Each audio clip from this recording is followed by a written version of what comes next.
Let's do roll call, George. Call the meeting to order.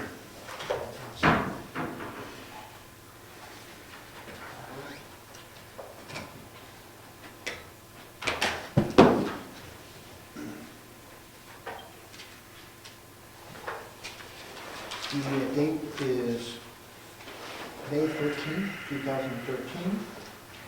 The time is 6:32 p.m. Gary Ciccarone, Here. Rick Surette,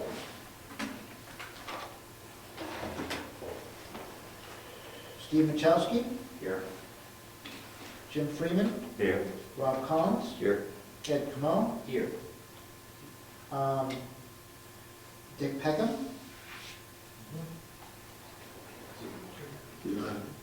great. I think he's been sworn in too, hasn't he?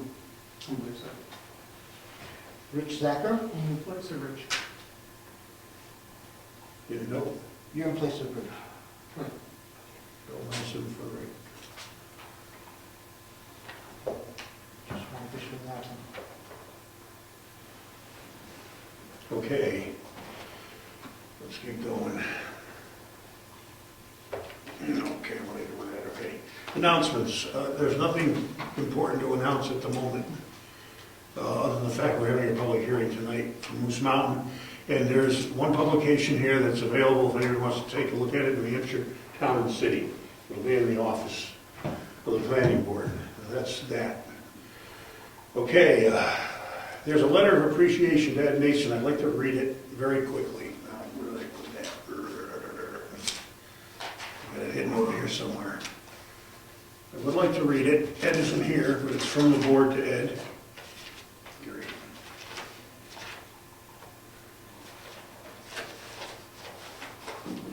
Too much paperwork.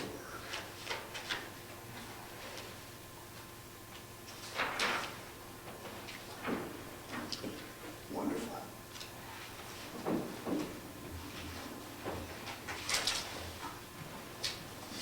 Don't get another one, George. We'll do it later. We'll do it later. Let's get some, let's in one of these things. I don't want to waste any time. When I get through these minutes, they've been piling up and it's getting to the point where we're going to be spending a whole meeting just doing minutes. Okay. Let's do review and possible approval of minutes for the January 14th, 2013 meeting.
Does anybody see anything interesting with this one?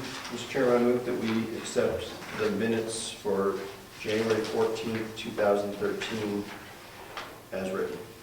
I'll second. Okay, any discussion? All in favor? Aye. Opposed? Abstentions? Okay, the minutes of the meeting are accepted. We'll put that one in the file. Put it someplace out of here. Okay, let's do the minutes for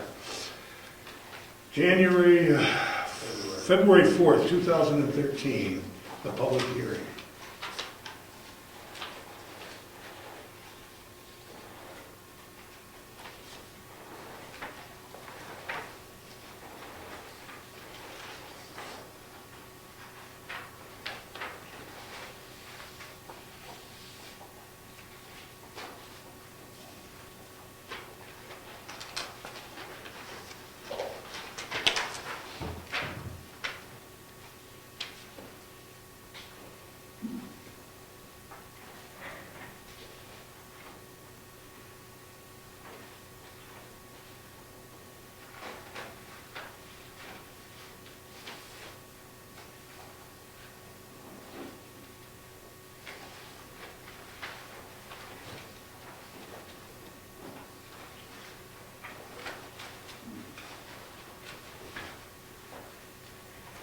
Everybody up to speed on this one? I don't see anything interesting. I move that we accept the minutes for February 4th as written. Second. Discussion. All in favor? Opposed? Abstention? Okay, that's that one. On to March 4th, 2013.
Chairman, I move that we accept the minutes of March 4th, 2013 as written.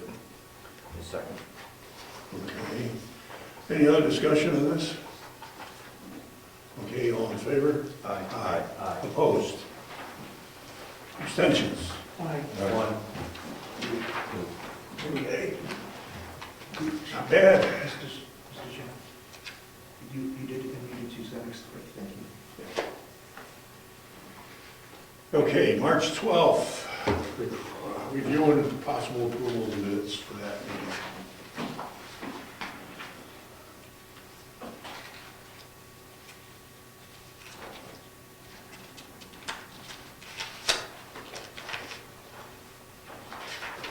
Mr. Chairman, I move that we accept the March 12th minutes. I'll second. Discussion? That's a short one. All in favor? Aye. Opposed? Abstentions? Abstain.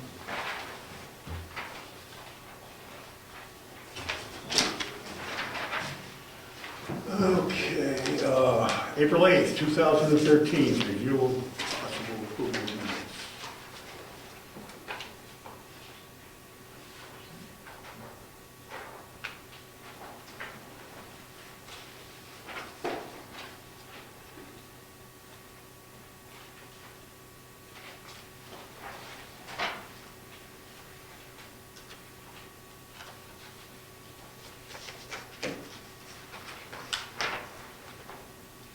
Mr. Chairman, I have to abstain from March 12th. I was absent that day, and I voted yes. You were writing down your equipment, that was the day of the vote.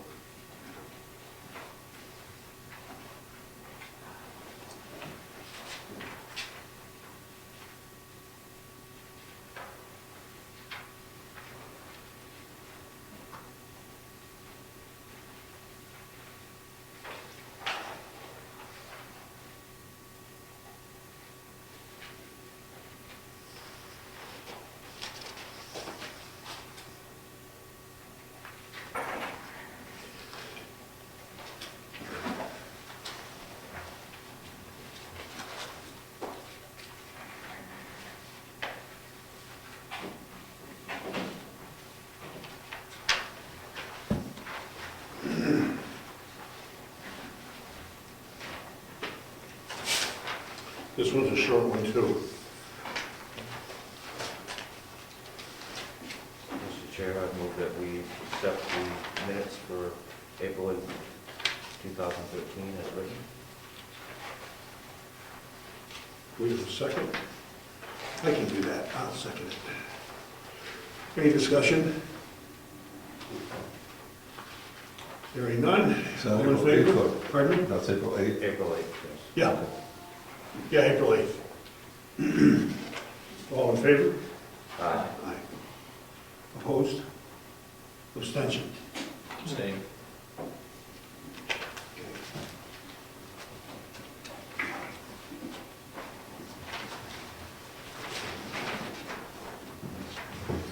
Okay. Review Monday, April 15th, 2013.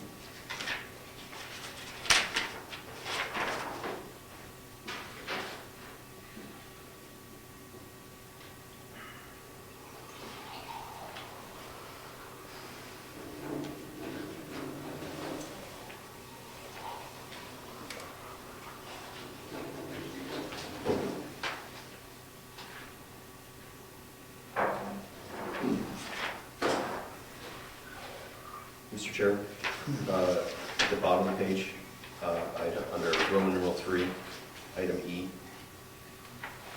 it says Rob Collins noted the butters list was not signed. I believe that was Ed Comeau that noted that.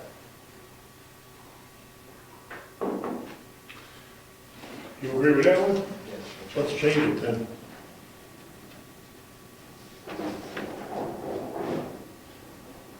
Mr. Chairman, I move that we accept the minutes of April 15, 2013 as amended. Second that? Any discussion on that item? All in favor? Aye. Opposed? Abstention?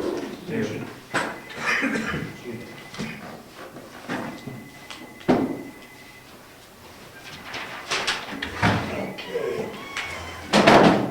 We are going to review Monday, April 22nd, 2013.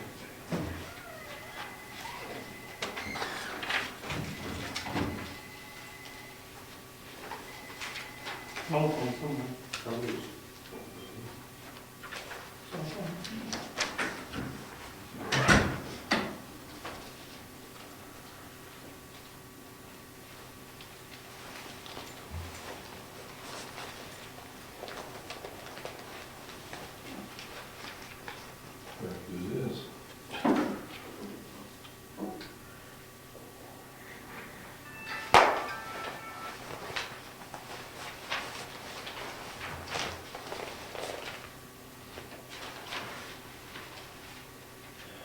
Motions.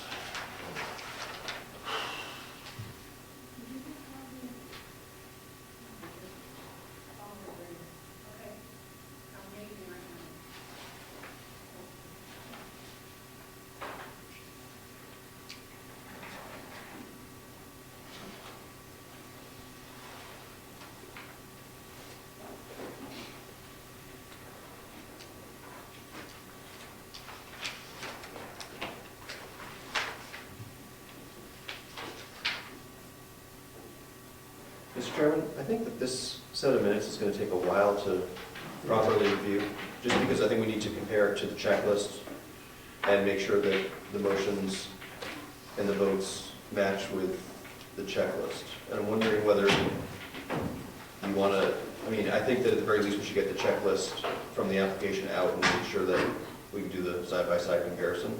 I don't know that that's necessary right now.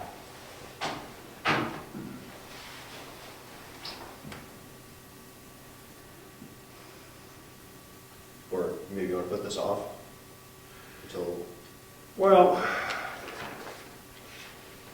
yeah, I think it's a little bit more time consuming, and we got 10 minutes before we start the public hearing. I don't think I want to get into that right now and then run over time, or have a half-finished task, and then have to go back at it and figure out where we left off and pick up again. You've got a point, we might as well look at it to see if the minutes match the actual occurrence. Not a bad idea, because there were a lot of motions. So let's table this for a moment. We can come back to it later or at the next meeting, depending on where we are tonight at whatever time we're at. And I have, so we're going to table this guy right here. like to, now we got 10 minutes before the public hearing starts, so I'm going to read a letter to Ed Nason from the town of Brookfield, New Hampshire, Office of the Planning Board. Dear Ed, your dedication and determination on the planning board have provided us all with an example to strive for. During your years of service, whether as a member of the, or chairman of the planning board, you have exemplified leadership skills, always striving to find a balance between municipal growth and the rights of the property owner. Challenging times did not deter you from finding common ground. Your ability to diffuse tense situations and to focus on solutions has made Brookfield, New Hampshire a desirable place to raise a family, commune with neighbors, and enjoy the fruits of one's labors. Your work has led to the betterment of our town. We are grateful for your years of dedication and are thankful for having served with you on the Brookfield Planning Board. May you be richly rewarded in all your endeavors. Sincerely, and I think we all should sign this. So, why don't we just You got 10 minutes, might as well. pass it around?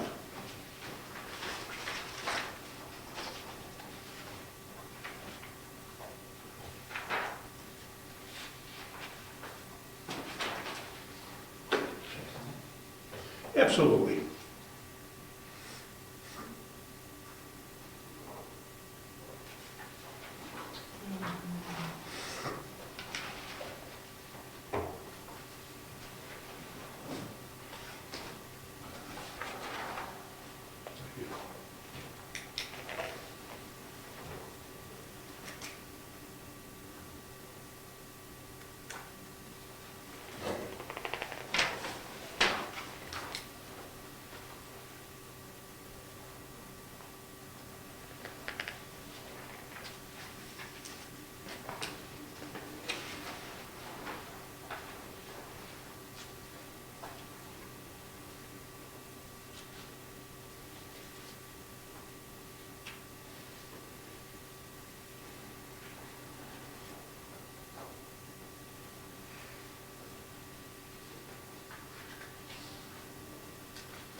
Hang on to that.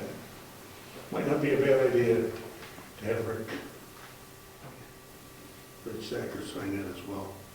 Before we ship it out, he'll be back when? I'm not sure. No. Okay. Well, we have a few minutes before we start the public hearing. I don't think 10 minutes is enough to do that comparison or anything. Just leave it alone. So we'll wait the 10 minutes and we'll take a 10-minute break. Okay?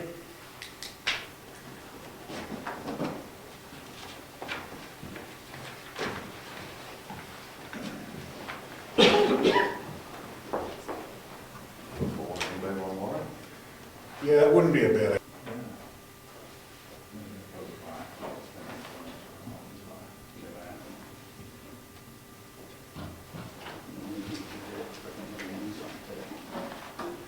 Okay, break's over, everybody back on their heads. Old joke, please. You heard the joke? I'll go that way. Okay. All right, I would like to open the public hearing for the Moose Mountain Site Plan Review. Before we go any further, I move that we rescind our acceptance of the application to the board at the last meeting due to a procedural error, and we will vote on that momentarily. Anybody second it? I'll second it for discussion. That's okay, let's discuss it. What was the procedural problem? The procedural problem was... We need more information here. Yeah, well, that's why there's the word discussion after.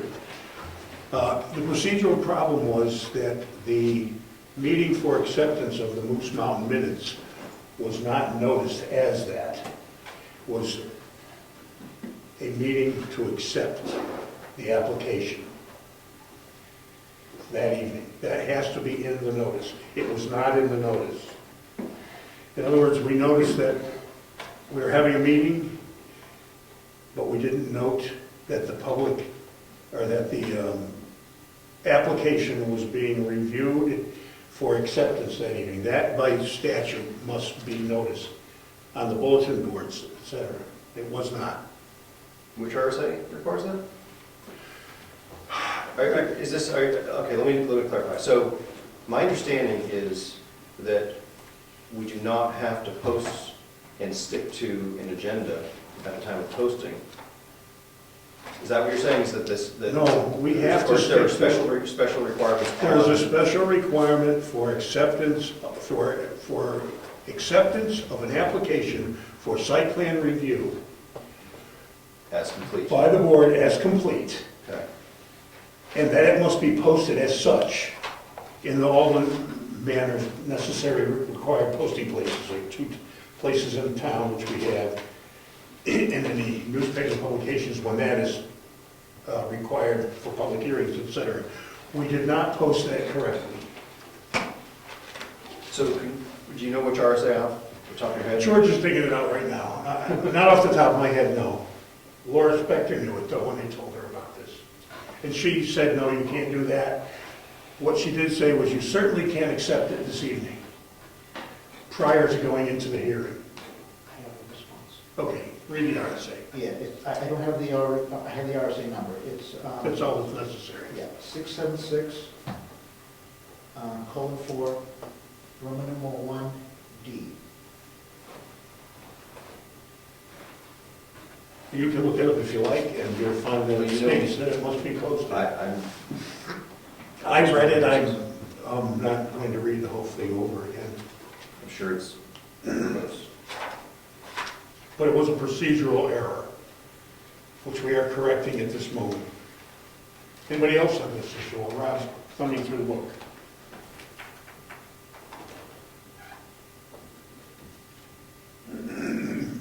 For the interested parties present for this matter, we have looked over the entire application package, and that we can do without noticing the public as to the specific content of the meeting. We just cannot accept the application as complete unless it's noticed that we are going to vote on acceptance, which we did not do. We did not notice it properly. Consequently, tonight we are going to vote on acceptance of it. We have reviewed the entire application.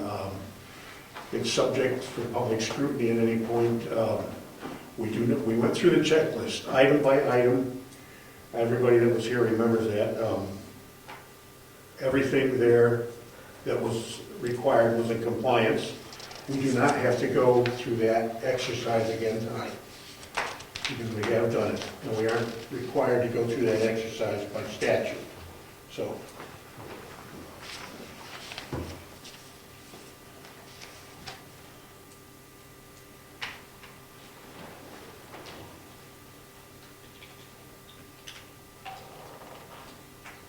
So, this is not a simple RSA. This is that's right. Writing three through or four pages of pretty nasty stuff. So, I don't find it here. I mean, this is, George handed me some stuff that's highlighted. I'm not sure. I'm fine with rescinding and doing it in this form again. I don't think that hurts. We have to do this. It's So, not a matter of option. but I'm saying that even if I can't convince myself that the RSAs say that we need to, I think I'm okay doing it, given that you've spoke with the attorney about it and she says we need to do it. I'm Good, because we're about to do that. So, we have a motion and a second. Anybody else on this page would like to discuss this before we get to the vote? All in favor of, we've had a first and a second, right, George? Read it again. If you Yes. would. We have a motion by Geary Ciccarone to rescind the acceptance of the application for its completeness of the minor site plan review of the Moose Mountain Recreation LLC, but because of a procedural error, second by Rob Collins. Okay. All in favor of rescinding the vote? Aye. All opposed? Any abstentions? So be it.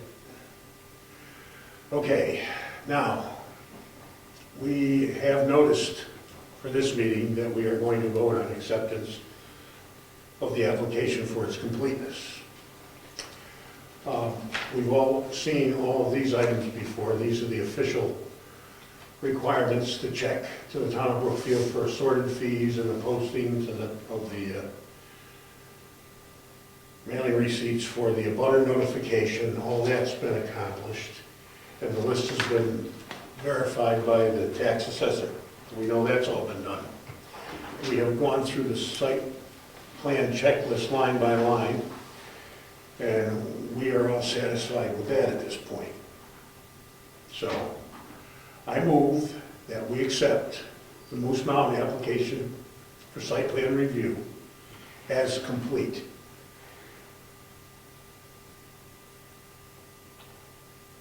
Second. Okay, now we can go into discussion.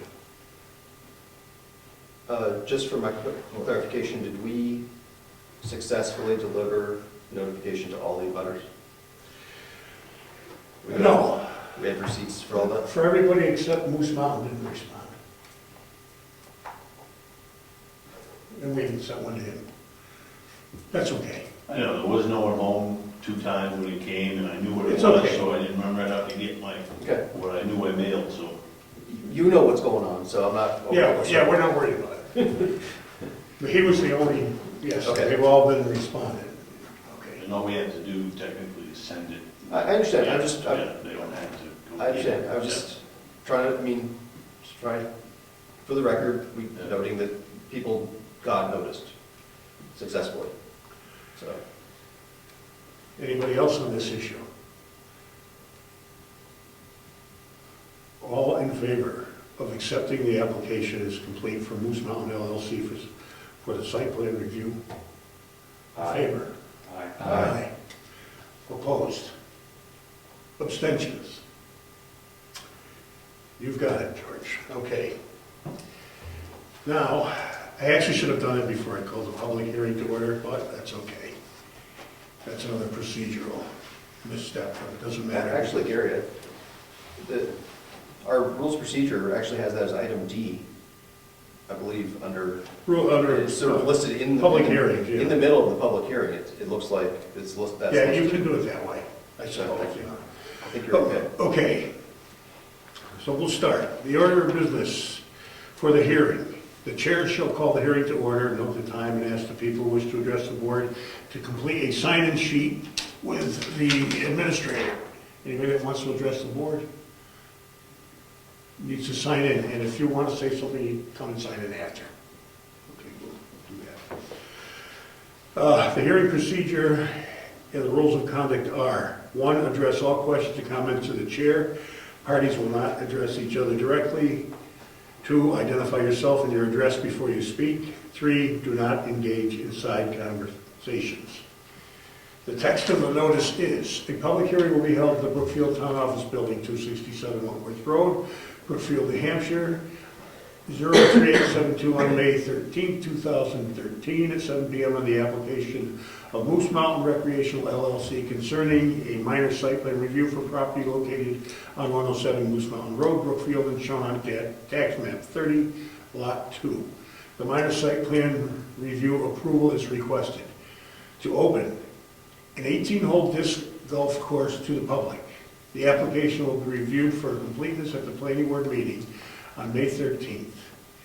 Upon a finding by the board that the application meets the submission requirements of the site plan review regulations, and if the board votes to accept the application as complete, a public hearing on the merits of the proposal will follow immediately. Should a decision to approve or reject the application not be reached at the public hearing, the hearing may be continued to subsequent planning board meetings, and this application will stay on the planning board agenda until such time it is either approved or disapproved. Anyone needing assistance to attend this meeting or further information should contact the planning board administrative assistant at 522-3688. The application is available for inspection at the town offices in Brookfield. In the planning board room, the town offices are open Monday 11 a.m. to 6 p.m., Tuesday 8 a.m. to 1 p.m., Wednesday 8:30 a.m. to 12:30 p.m., Thursday 8:30 a.m. to 12:30 p.m., Friday 10 a.m. to 12 noon. For additional available times, please contact the planning board chair or administrative assistant by calling 522-3688, April 25th, 2013.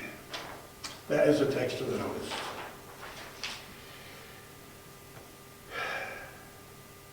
Okay, the chair. We are inviting the person who will speak to the application to identify himself and state whether he or she is the owner or authorizing agent. Bob Bordeaux, owner, Moose Mountain Recreation. Thank you. You're invited to make a further presentation if you like. You've already been here and done that, but you certainly have a member of the Yeah, public. one public, yeah, I brought a bigger plan, I didn't know if you wanted to put it up for the public, but again, it's mostly the board. I mean, if you want, you can just take a look at it if you want. But Yeah, that would probably be smarter. But basically, I came before the board last October and made the presentation that, we wanted to open up 18-hole disc golf to the public.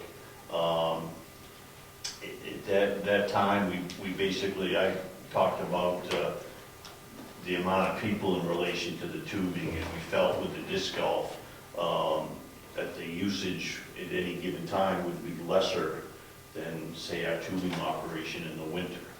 And because we feel it's a lesser operation, that I feel, and we were just in here for a site review in 2010, that most of that stuff, or basically all of that stuff, would fall into place. The driveway, the parking, the septic, the lodge, everything that we did for the tubing operation, and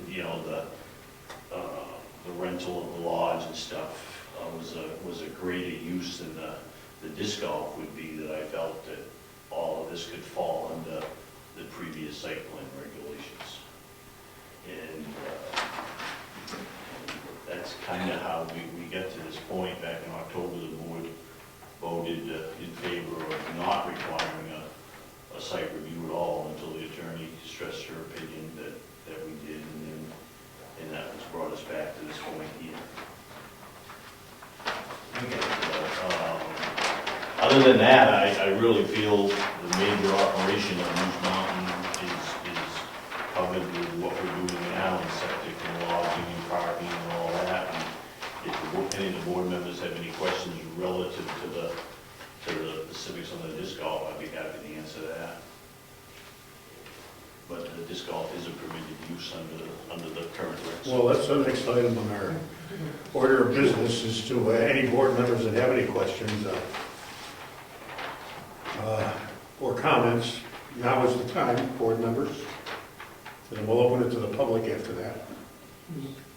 Just curious as to when the potential date that this could be in operation. We would like to open up for Memorial Weekend.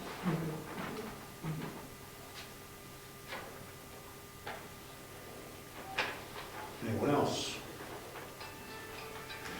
Anybody in the public would like to ask Bob any questions?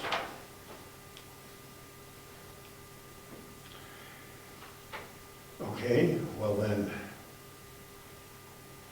and there is no additional information that you wish to present here, because there's a list of things that pretty much cover if there's any controversy here, to allow people to speak more than one time. So we're just going to avoid all of that, because we don't have any controversy at the moment, and that's great. The chair will invite the application, oh, there it is again. I'm sorry, Mr. Mr. Chairman, excuse me, did you receive any written comments regarding this? From the public? Yes. No. I have not. George, have you seen anything? No. I would have expected you to let me know had there been something. No, I really haven't heard too much at all. A couple of people are actually interested in going up there and doing it. That's not in writing. Okay, hearing no more public outcry and no more questions from the board, we will close the hearing and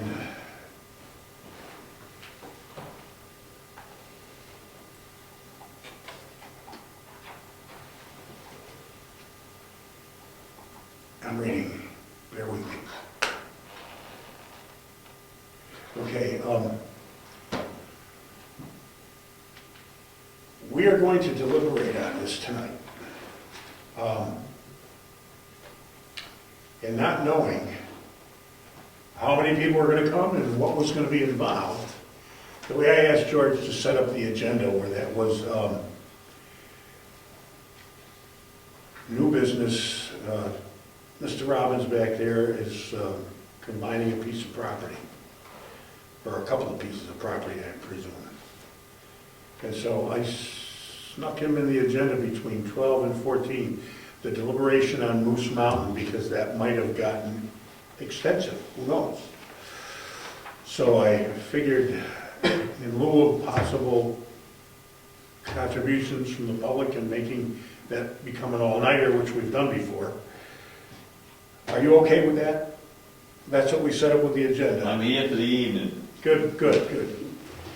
So then, what we're gonna do is do it as we have listed here. We're gonna go on to the new business, and then we'll get right on to deliberation after I that. mean, I don't want to cut into his time.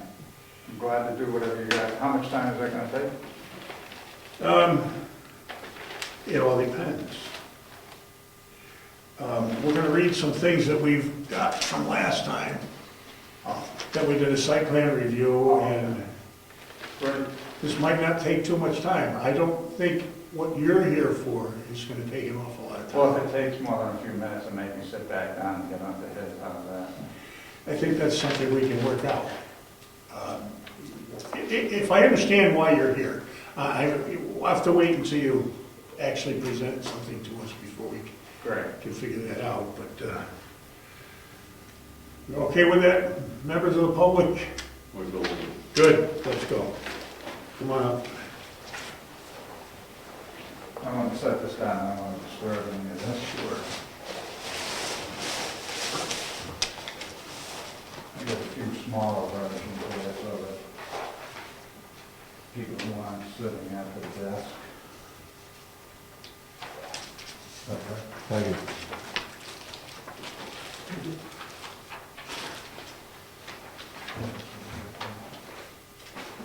You want one?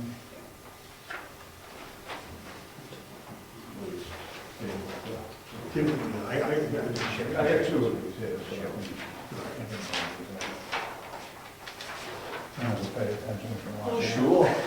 Couldn't get Charlie to come tonight, huh? Okay, this is,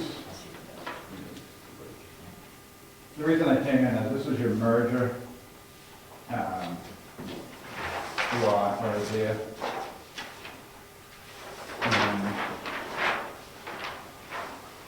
Mr. Hurley this has been in some form of Rochester ownership for years.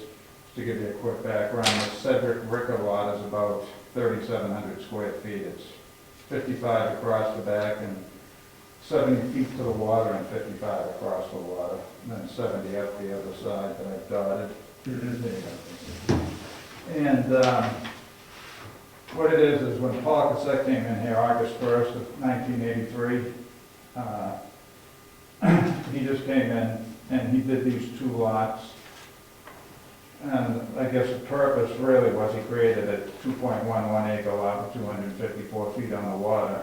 And with the remainder, just to give you some quick background, I don't know if you're familiar with Mead Dam, when you come in the end, there's 5 homes in Mead Dam at the very end on the last 12 acres. That was all part of like 200 acres. The person who deeded all this to Paul Cassette, who was the previous owner before me, In 1914, Paul got all, but his father got all but the 12 acres here. So there's 5 camps on this 12 acres. And Paul deeded this to some friends from Rochester, New Hampshire, and Paul's father. And when they built it, obviously they didn't take a survey. Back in 1922, they got this and built it. So Paul's discovery in 30 years ago, and they knew before then supposedly, but the official discovery is that time they found that the house was half on and half off their property. So what they did was they put the board allowed them to do this lot, but they put lot B doesn't qualify as a residential lot for the construction of a dwelling. Obviously, they didn't want someone coming in later and making some claim. So with this gentleman here, I can do, I believe, and that's why I'm here to ask, I believe I can do a flowage easement for a well here and septic here, so that he can finally have, right now it's just an outhouse there. And no real water source, but they have gray water in the building for a kitchen sink that just goes into a pit over where it says Ricker. So through a flowage easement, we can get sewer and water. We're going to go out to do test pits next week, but we believe there's plenty of room for sewer and water on this lot, with the understanding if you can't build anything on it, there's already something half built on it. So my question for the board is, see how I put that pencil, if someday you wanted to deed where that flowage easement sat inside of, is this out of the realm of what you could do? Sometimes you can't, it has to have certain requirements to do a lot line adjustment. Obviously, the only reason I would do this is not to give up the water frontage that goes with all this. So, do I understand you, where this pencil line is what do you want to do with that? In the future, right now, wherever the water and sewer goes, I'm gonna give them a flowage easement for the water and sewerage onto this lot. Okay, a flowage easement. You have to have the lawyer make an official thing in the state law. The state must take care of that. Yeah. Yes. I have to go, it's a 2-month shoreline permit you gotta go through.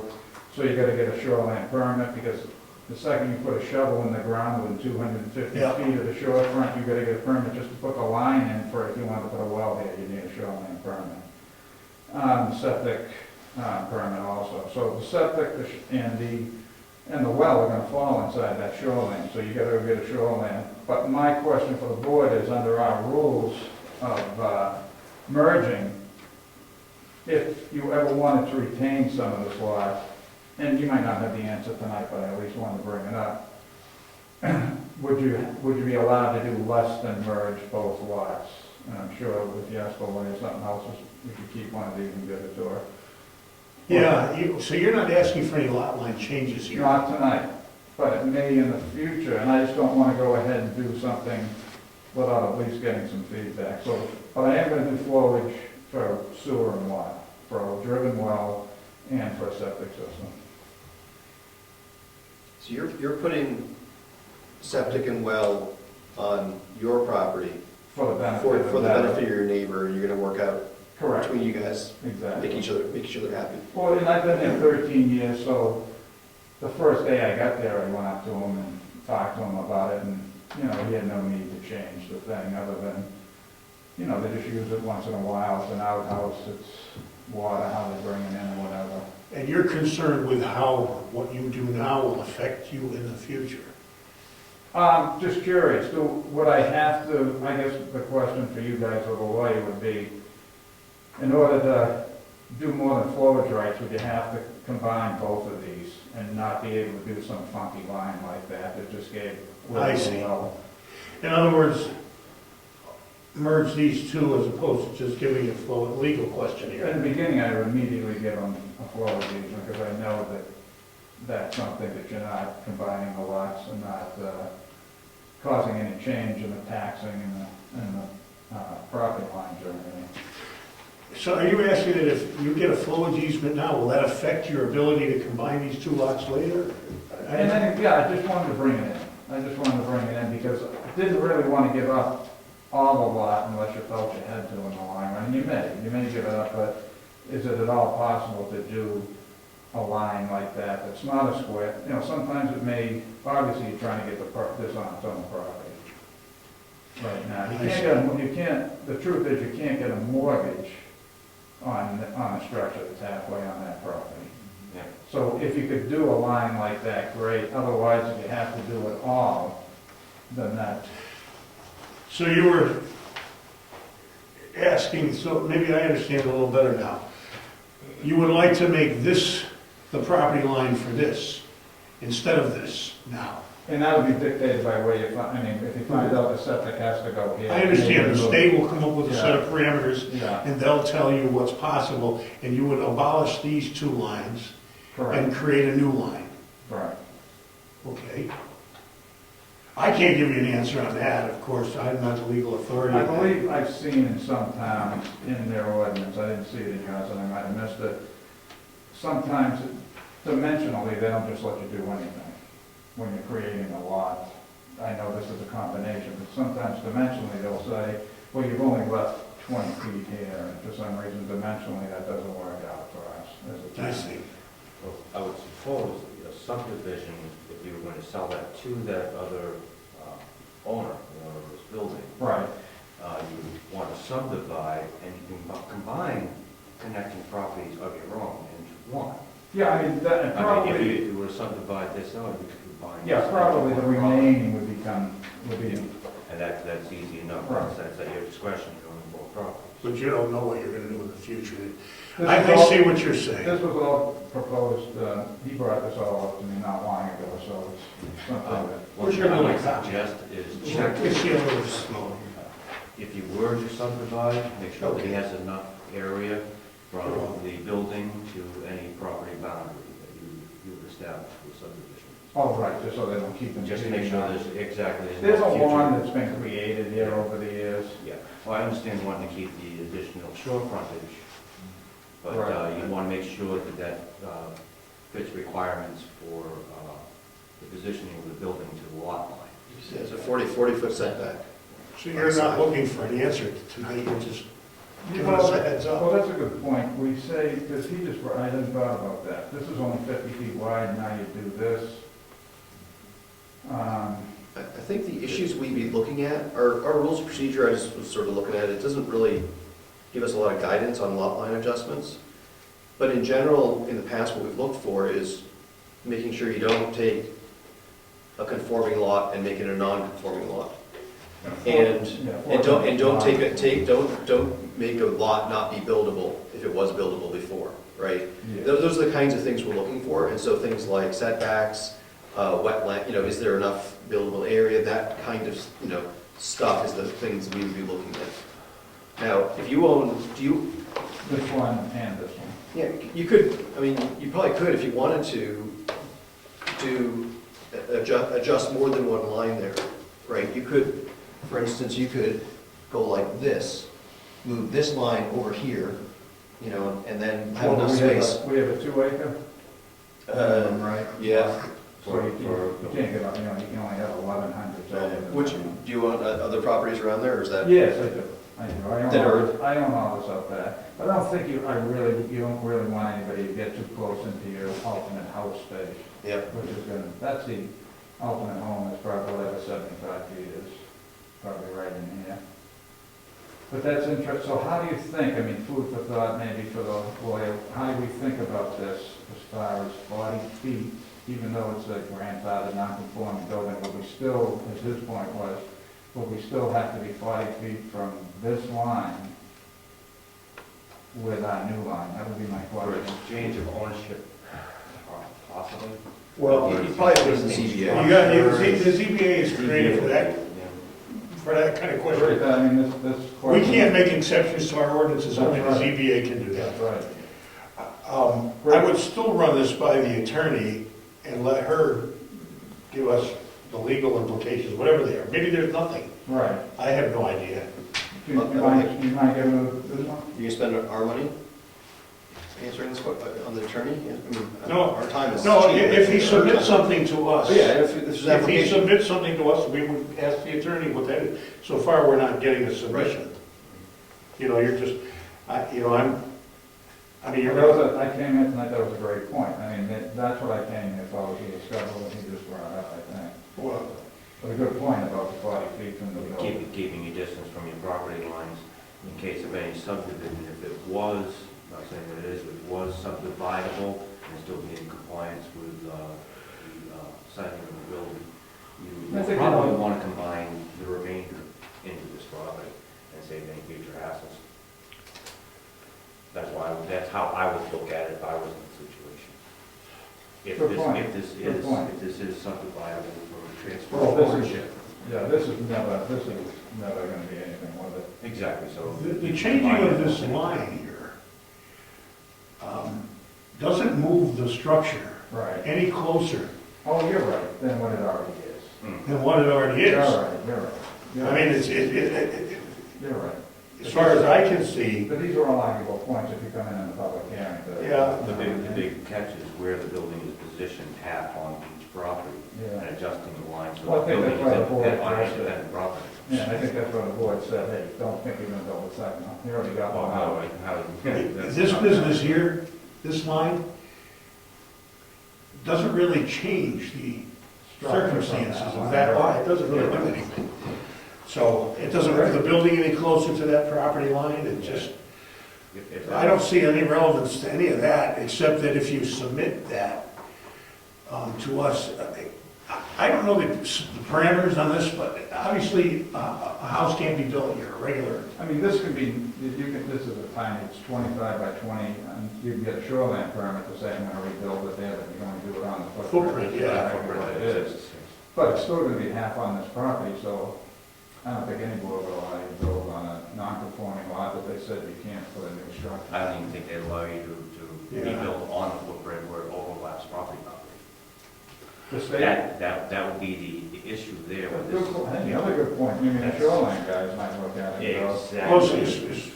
well, that's the state, though. That's not us. No, you're right, though, good point. What I'm saying about this line here is that I don't think it changes much of anything.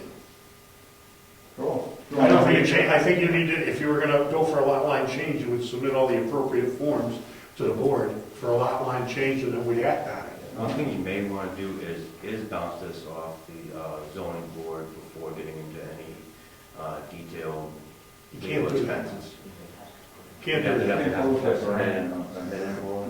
You can only apply to the zoning board with an application. They're not gonna tell you, well, we'll approve this, so go ahead and fill out the application. As far as ideas, bounce it off somebody along Well, that's without an good. official application. So I'm not sure, I think, Gary, your point was that moving the line, making it not, maybe slightly less non-conforming would be better than, I think that if you were moving the line closer to the house and it was less than 40 feet, Then you got a problem. then you've got definitely have a problem. I'd have, I don't know what the law I is, see what whether you're moving the saying. other way. Yeah, we're trying to gain some. I don't think you have a problem moving it, it's just a matter of, you have to submit something Right. to the board, you know? All right, well, That's a good one. If anything else comes up when I get the flowage paperwork and everything done, if they need me to come back and see, the lawyer wants me to come back and see, or the shoreline wants me to come back and see, or come in. Yeah, they're the ones that are gonna determine all the parameters and stuff you've gotta follow. Great. The lot line change, as long as it doesn't create a further encroachment of anything, Yeah, you're right. we're not gonna argue with it. But if it's altering that without combining two properties. We can do that. Subdividing. You can do lot line changes. Yeah. I mean, like, if we, ultimately, somebody may want to get rid of this line, so it's, there it is. Like that. Yeah, you're not trying to create two lots out of one. You already have two lots, Alright. and they're both non-conforming, and you're still gonna wind up with two non-conforming lots. Even if you combine it, it's not conforming. They're still No non-conforming, correct? 250, no 2 acres. Yeah, subdivision may be necessary for any change of ownership. That's the only thing. By dividing this property, if you're going to. Oh, I think you need to, you have to come into the planning board even under your, Oh, absolutely. for that, for anything like that. But just move the thought, and I'll get a hold of you before I go doing a bunch of work, if I'm gonna combine them, or, I mean, if I'm gonna do something like this. You're just requesting lot line changes that don't change the status of this one way or the other in terms of legalities, as I see it. Right. That would go before the town attorney if you submit that. All right. and she'd take a look at it, see if there are any legal implications. I just keep one for the record. I sit on this board through a lot of lot line changes, Oh, okay. and I've never seen the board turn a lot line change that doesn't change the status of the lot or the boundaries in terms of setbacks. Good, you want to keep that? You have one in the file, I'm sure. You want to keep Thank that? you. Thanks, man. I would like to keep one of those for file George's. Okay, good. Okay, I hope we were helpful. Oh, that was great. So just to clarify, if you go forward with a lot line adjustment, we have the application, it's our normal application, lot line is, you submit pages 1 through 6, it says, and plats and, whatever. You have an application for that, that'll tell you what you need to submit. Yeah, I'm sure, the survey and engineer will do that. It's going to invite you, I'll be willing to put them in, present them, I'm sure. But right now, I'm just looking at foliage, but I just wanted to get some brainstorming done. And I appreciate it. Thanks, guys. You're welcome. Thank you, Joe. Thank you very much. Okay. I didn't think it was going to take too long because he wasn't submitting anything. So Definitely. that's why I squeezed him in to let him guess.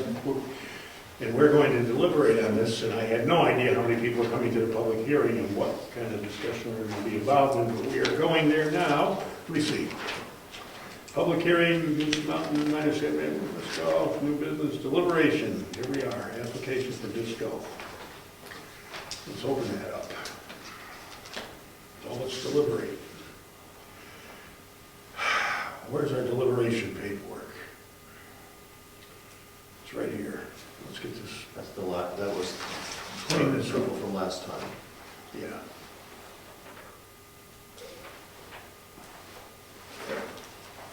Now we're gonna look at that. Let me get this stuff out of the way here. We only have one copy of this, right? I think I'll just read it aloud. Is everybody ready for that? Instead of passing it around, we're ready for it. All right, Brookfield Planning Board, this is what we approved last time with Bob at the last site plan review. One, and this is the approval letter. Moose Mountain Recreation LLC owns property located at 107 Moose Mountain Road. If I'm going too fast, slow me down, interrupt me, whatever you want to do. Ask a question. Moose Mountain Road, Brookfield, New Hampshire. The property is located in the rec zone district and has historically been operated as a ski mountain. The use of the property as a ski mountain has been dormant for some time, although the Brookfield Planning Board has determined that no site plan review is required for Moose Mountain LLC to reopen the mountain. This decision was appealed to the Carroll County Superior Court. In an effort to resolve that litigation, Moose Mountain Rec LLC agreed to apply for site plan review by application dated April 19, 2010, and supplemented on June 29, 2010, and July 12, 2010. It did so. The uses that were listed on the app were tubing park and functions/events. At the August 9th, 2010 public hearing, it was clarified that the functions events referred to indoor parties such as weddings, graduation parties, and one outdoor function, a vintage sled show that is held in January every year. After conducting the two public hearings on August 2nd and August 9th and a site visit, the board approves the site plan application submitted by Moose Mountain Recreation LLC with the conditions of approval listed below. The board notes that at neither public hearing did anyone appear in opposition to the site plan, and all comments made by the general public were supportive of the application. This approval is limited to the uses identified in paragraph 4. Should Moose Mountain Recreation LLC wish to engage in any other use of the property, regardless whether they are permitted in the zoning district, it must apply to the planning board to amend this site plan approval. That's what he's doing here tonight. Site plan review is governed by the Town of Brookfield Site Plan Review Regulations. The standards and requirements for approval are found in Article 10 of those regulations. As part of the deliberations, the board considered each of the standards and requirements listed in Article 10 and found each to be met or not to be applicable. Specifically, the board found site character, Article 10. I'm going to open it up. Can I do that? Give me a minute, and then I'll continue on. I think that's a checklist. Article 10, I believe, is the definition section of the zoning ordinance. Let's find it. Just want to get on that page. Definition, zoning ordinance, let's site plan reg.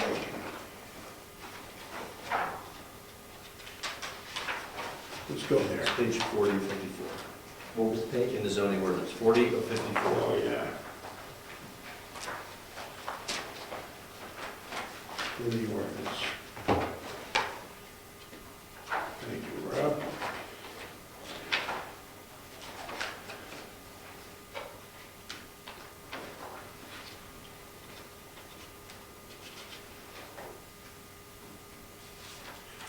Boy, you and I got different stuff here.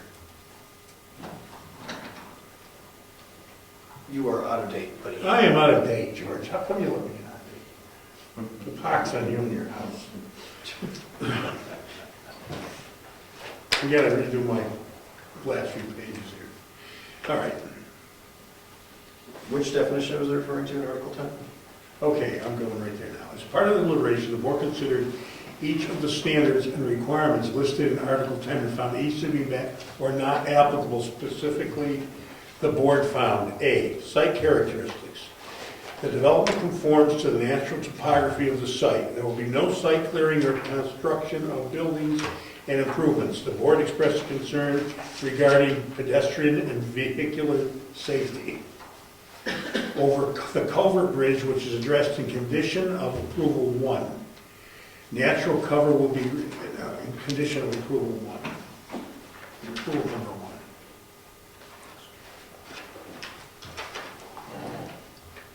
There. What's this, George? Article 10, the new stuff? Good. Okay. Approval number 1. Now, I chaired this silly thing, and I can't remember where that is. Approval number 1 is what are we addressing? Does anybody remember? I believe it's referring to, where are you reading here? Okay. I think it's referring into that document. There's, Safety over the culvert bridge Yeah, in condition of approval number 1. Is that the end- is that the and end of put a the- guardrail up. so, The guardrail? I don't remember so we have these Okay. conditions. Condition, okay, there it is. It's on the left page. It's just in one side of the things. One side of the bridge culvert or 2 posts, okay. Natural cover will be retained, landscaping which is in keeping with the character of the area where the site is located. The purpose of the development, location of building and approvals provided. The board expressed concern regarding some erosion near the sandpit area of the property, which is addressed in number 2. Was that anything to do with that Nason's lot line change? No, I know that, but did that part, where you agreed to put the silt fence at the sand and gravel pit, I remember we were up there and looked at it that day. Is that part of that lot line change that had something to do with you and? Well, we put the silt fence there as part of the condition, but it's actually now on that Ed's piece there, yeah. Right, so it's irrelevant now, that's what I thought. It really is, yeah, it's not on my. But it's not your land anymore, okay.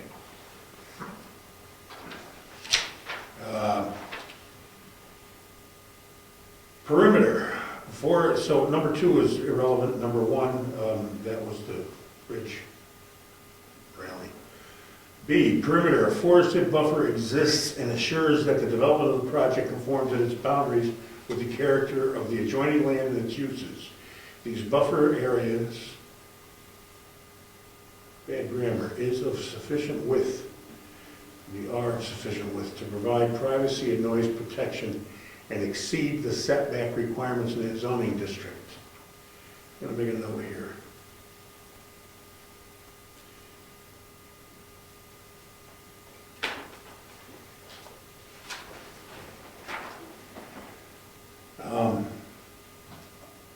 Maybe we should stop at each one of these items and talk about them.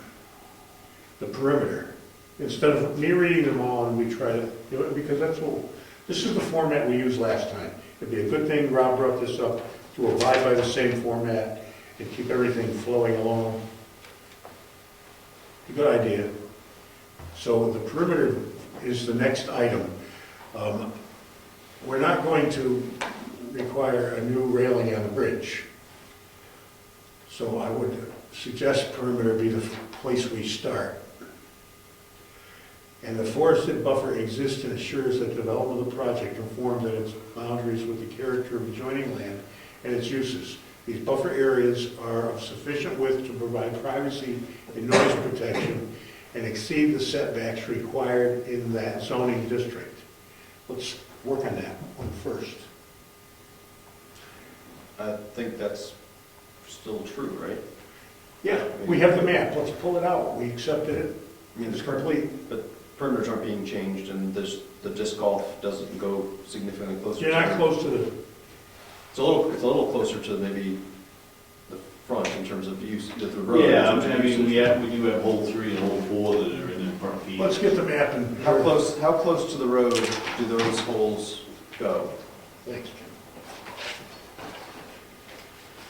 He's judging this, probably the 3 baskets, the closest, is gonna be, 7,500 feet, something like that. And does that hole go parallel to the road, or?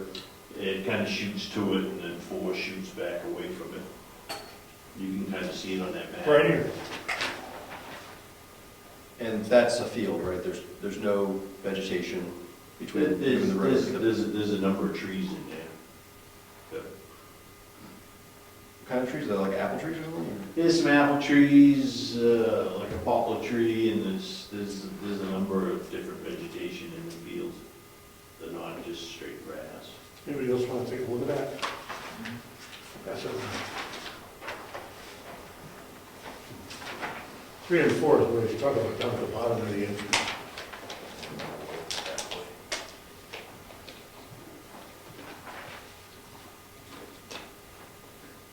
When we constructed the course, we took into consideration the natural features, and again, I think we succeeded in putting 14 and 18 holes in it, in existing features, and snow machine trails and ski slopes, and, we really did a good job in maintaining what was there and using what was there, rather than just hacking out 18 new holes through the woods,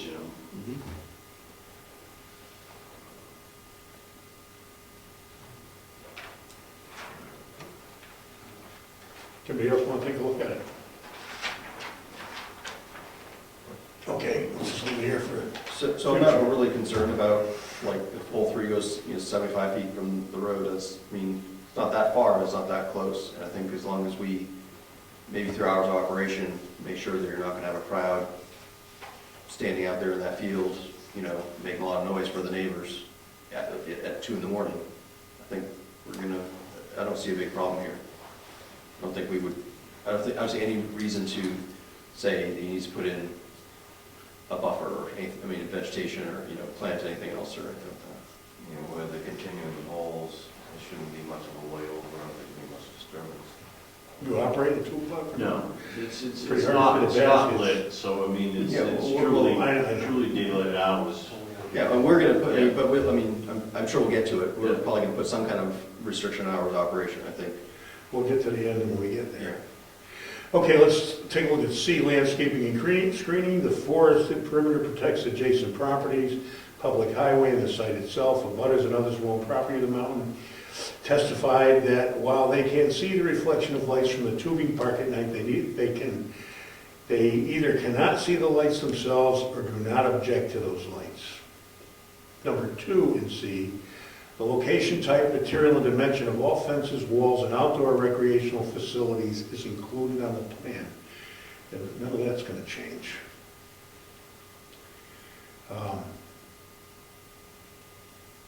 Anybody?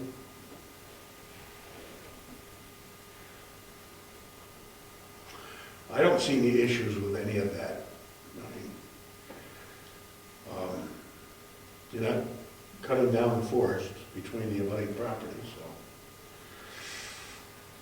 Let's go on to D, off-street parking and loading. Added provisions for off-street parking and loading. Facilities are provided there and are designed to ensure the orderly flow of traffic on the site. The design minimizes the impact of intrusive elements of parking and loading such as noise, dust, glare upon neighboring properties and land uses. The board noted that the house directly across the street from the driveway would be most impacted by traffic in and out of the site, is elevated that there shows, so there should be no glare into the house for vehicles leaving the site after dark with their headlights on. Any comments are welcome. I don't see the after dark item being an issue. Again, the after dark issue where it is with the tubing, because we're open all night, you know, with the disc golf, none of that's gonna come into play.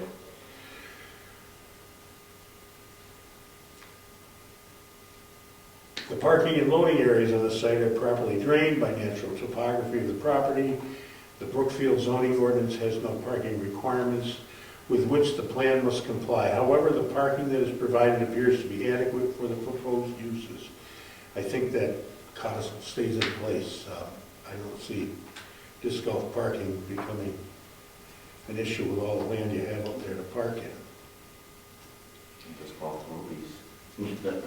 Parking and loading is situated on the same parcel of land as the primary use, that we know. Consideration is made for plowing and storage of snow removal. We're not going to address that one.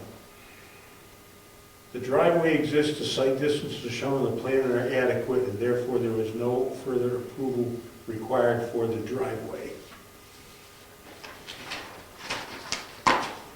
Signage. No new signage is proposed. Photographs of the existing sign were submitted, and the size and location of the existing sign is noted on the plan. What are you doing with signs? You know, the signage for the property is not gonna change, that sign is still gonna stay up there. I mean, there's little T signs in every hole telling you, yeah, but. We're probably talking about the road sign. No. The sign size, type, location, height, and illumination conforms to the Brookfield zoning ordinance. The sign has been and must continue to be maintained in good condition and in good repair at all times, and it is not illuminated. I don't think we need to re-stipulate those items. The conditions, anybody thinks differently, please speak up. The conditions of approval. 1, existing on one side of the bridge culvert are 2 posts connected by a beam. Moose Mountain LLC shall install similar post beams on the other side of the culvert and place reflectors on the post beams, and shall install signs in either direction indicating that the bridge is narrow. We've done all that, so. Moose Mountain LLC shall install a 50-foot silt fence. We don't have to go there. Ed owns that now. He took the silt fence down. 3, after input from the applicant and various abutters and others who own property near the mountain, the board rules that the hours of operation shall be from 6 a.m. to 12 midnight. All functions must end by 12 midnight. The board understands that employees may be on the property working during the public hours between 12 midnight and 6 a.m. However, the property shall not be open to the public during those hours. That's number 3, and that's the final condition of approval. So, what are your intentions for hours of operation? Daylight hours. I mean, I view disc golf similar to someone that's up there hiking the property, someone hunting the property. I mean, there's people on that property 24/7. Every time I go up there, there's people coming and going, and because I don't live there, it's really hard to regulate it. So, I mean, you're gonna get that early bird that wants to go up and shoot around maybe before he goes to work or beat the crowd, and then you'll have that guy that gets out of work that will, shoot around, in the evening, but it's strictly, it's unlit, It's got nothing to do with disc golf, though. Huh? Or it's not nothing to do with the businesses you're operating, all the early birds and the night owls. I mean, they're just up there. Right. Well, if we were to give you the same hours, we'd go. No. I just made that address with other things. Are people allowed to camp there? Well, that's a prohibited thing. Well, I mean, if someone hikes up and they get a tent on their back, I don't stop any of that. Well, I mean, if somebody pulls in, you mentioned groupies coming in, so people want to park an RV there overnight for a couple nights to play disc golf. Is that something they could do? We never had, I've never had anyone that camp overnight in an RV in the parking lot. I don't think that's a disc golf. You know, and we toured a bunch of disc golf parks, I don't see anybody doing that. Not allowed. Yeah. I guess if that's what they're not allowed. Yeah, you call a code enforcement officer and he'll deal with it, I think. Yeah. I mean, it's, So that's a non-allowed, becoming a campground type of thing, you're not allowed. Campground's not allowed in the Yes. rec zone. Well, Camp- I don't know, there may be legal issues there. I mean, somebody's driving an RV, self-contained, and they parked it in your parking lot. It'd be pretty hard to even know that anybody was in the foolish thing. I mean, you might not even be there.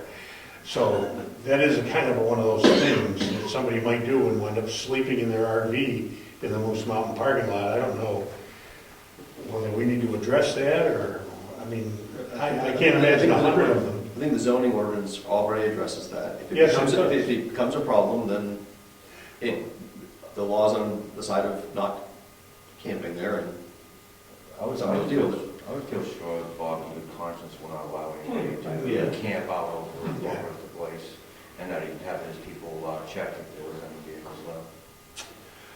I concur. If we were to say the hours of operation were the same as the tubing,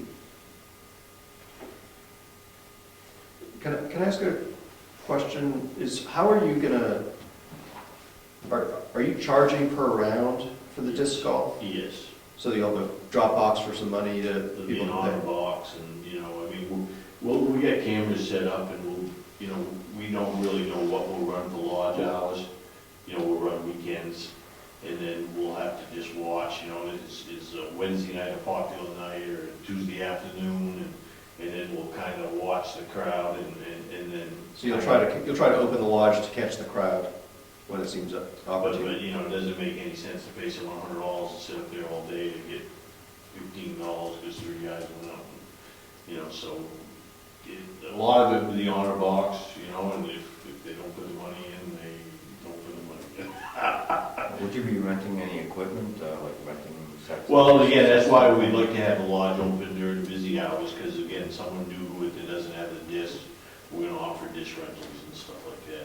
And we have a pro shop, we're gonna sell disc and, you know, the stuff that goes with it, so.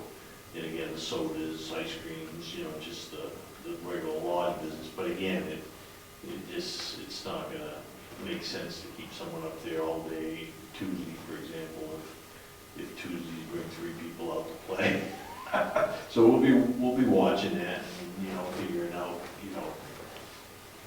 we'll open the lodge accordingly. But again, they definitely would never exceed the time hours that were set up for the tubing. So the time of the tubing is, 6 a.m. to 12 p.m., midnight, is what the tubing hours are. does anyone go tubing at 6 a.m.? I'm not a morning person. Has anybody done that ever? No, because we don't open till 10. Well, then, so they may have. Yeah, you never know. In their own tubing. Yeah. So not a bad little hill, you know. I think we did the 6 o'clock because we were doing breakfast, you know, back then for the snow machiners and stuff. So we were open there for more of a breakfast thing than the tubing.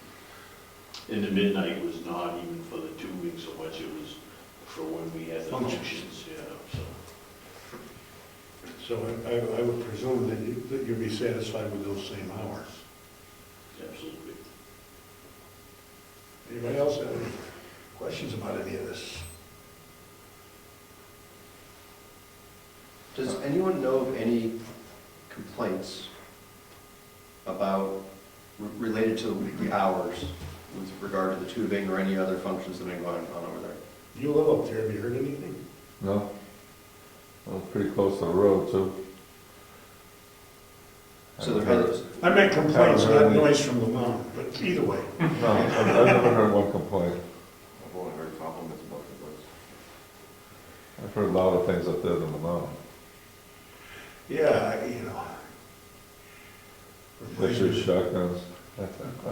Yeah, well, that's old, it's got nothing to do with tubing or golf. One question, Mr. Chairman. Sure. Is the golf going to overlap any of the hunting seasons? Are we going to worry about any of that? The golf season and the hunting seasons overlap? Yeah, you know, from what I gather, a lot of these disc golfs, they only do the winter. Of course, we're not going to because we put a lot out in the snow machine trails, we put some of it in the tubing trails, so we're gonna open for the winter business, but these guys will play, you know, year round, some of them. So, we anticipate it running right through the fall. Are you thinking to have a requirement that they warn people to wear orange, or what were you thinking as far as that? I'm not thinking of restricting anything, I'm just asking a question. If the golf tubing, you know, some of the holes are in the woods, if they overlap some of the hunting seasons, will golfers be required to wear orange, or will hunters be restricted from being out there, or will we just leave it to common sense? We tried with a lot of the holes to keep them in the, you know, more of the open areas. There are some more wooded holes, but again, try to keep them in the snow machine trails, try to keep them in the ski slopes, and even the wooden ones are opened up pretty good, so you're not like, you know, crawling under brush or something, and, you know, again, you like to think there's a little common sense out there, but. Yeah, but I think that's a very good point, especially, you know, less, shall we say, less experienced hunters may drift into areas where somebody may be in contact, and we've all heard the horror stories of people sound shooting. Right, we have We get hit, that's a lot of why the hunters signs that might be in order. park there and then go out, and those people there are gonna walk through the baskets and the thing, and it's pretty obvious, but at the same token, we have a lot of them that start in Middleton and they come over the backside of the mountain, and, you know, and all of a sudden they'll be walking right into the course, But people hike up there in the fall all the time too. all the time, yeah. In the fall, do you see the hikers wearing orange? Are they mostly smart? You see a mixed bag, you know, I mean, you know, I mean, a lot of people hiking, if they're walking with a dog, they might put a little orange on the dog, but, you know, generally they're not out in all their blaze of glory.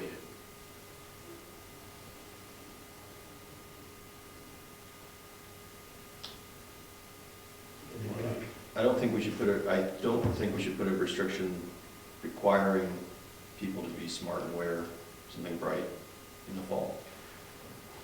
Although we might want to consider asking maybe for some signage reminding people it's hunting season, and, or some, I don't know, I mean, Or possibly restricting hunting in that area. I don't think we can restrict hunting, we can restrict disc golf as part of this application. No, if Mr. Bordeaux would put no hunting signs in a perimeter, that's possible.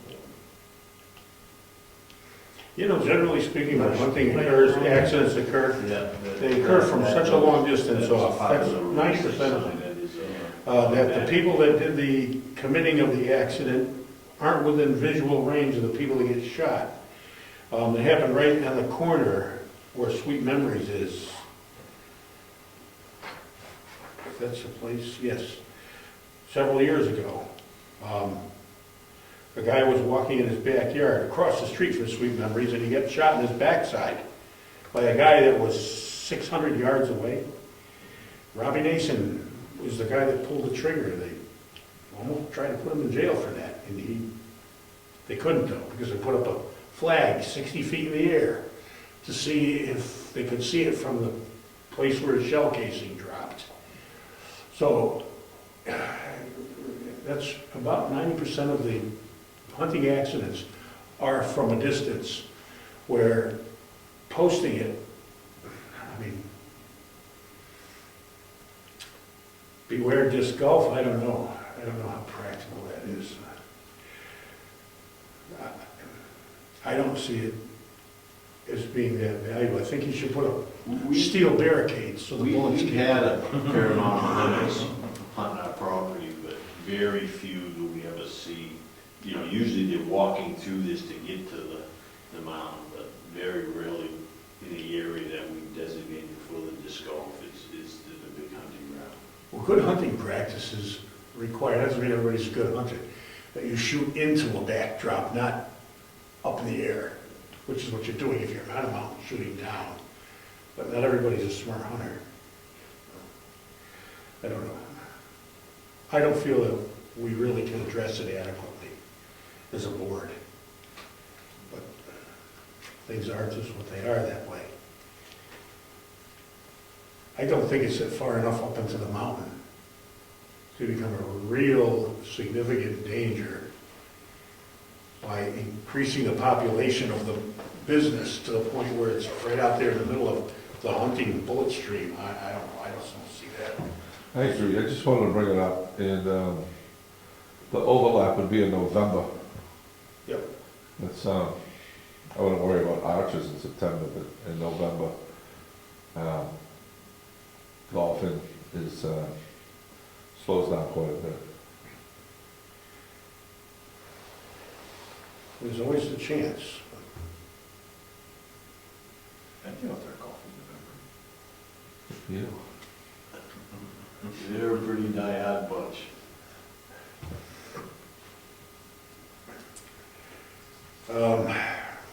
Does anybody see anything else here that they would like to see occur here?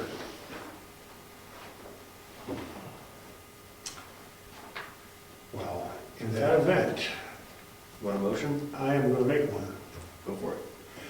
I am going to move that we approve disc golf for Moose Mountain LLC. Got it, George? Yes. Under the same conditions of approval that were granted Moose Mountain LLC during the site plan review process for tubing and functions. I think that's worded okay. Second. So those conditions include just two of the three are no longer relevant. One because it's been done, and the other because the land that was affected is no longer owned by this owner. I don't know that we have to address that, but I mean, I'm just pointing it out. I mean,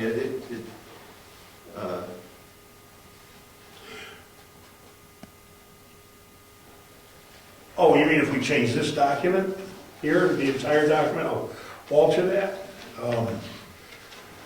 I don't know, I wasn't going to recreate this entire document. I was only going to create the conditions of approval and not rewrite this approval is limited to the use identified in paragraph 4, because that is one of the uses. And that's already stated once. I don't see that we have to state that again.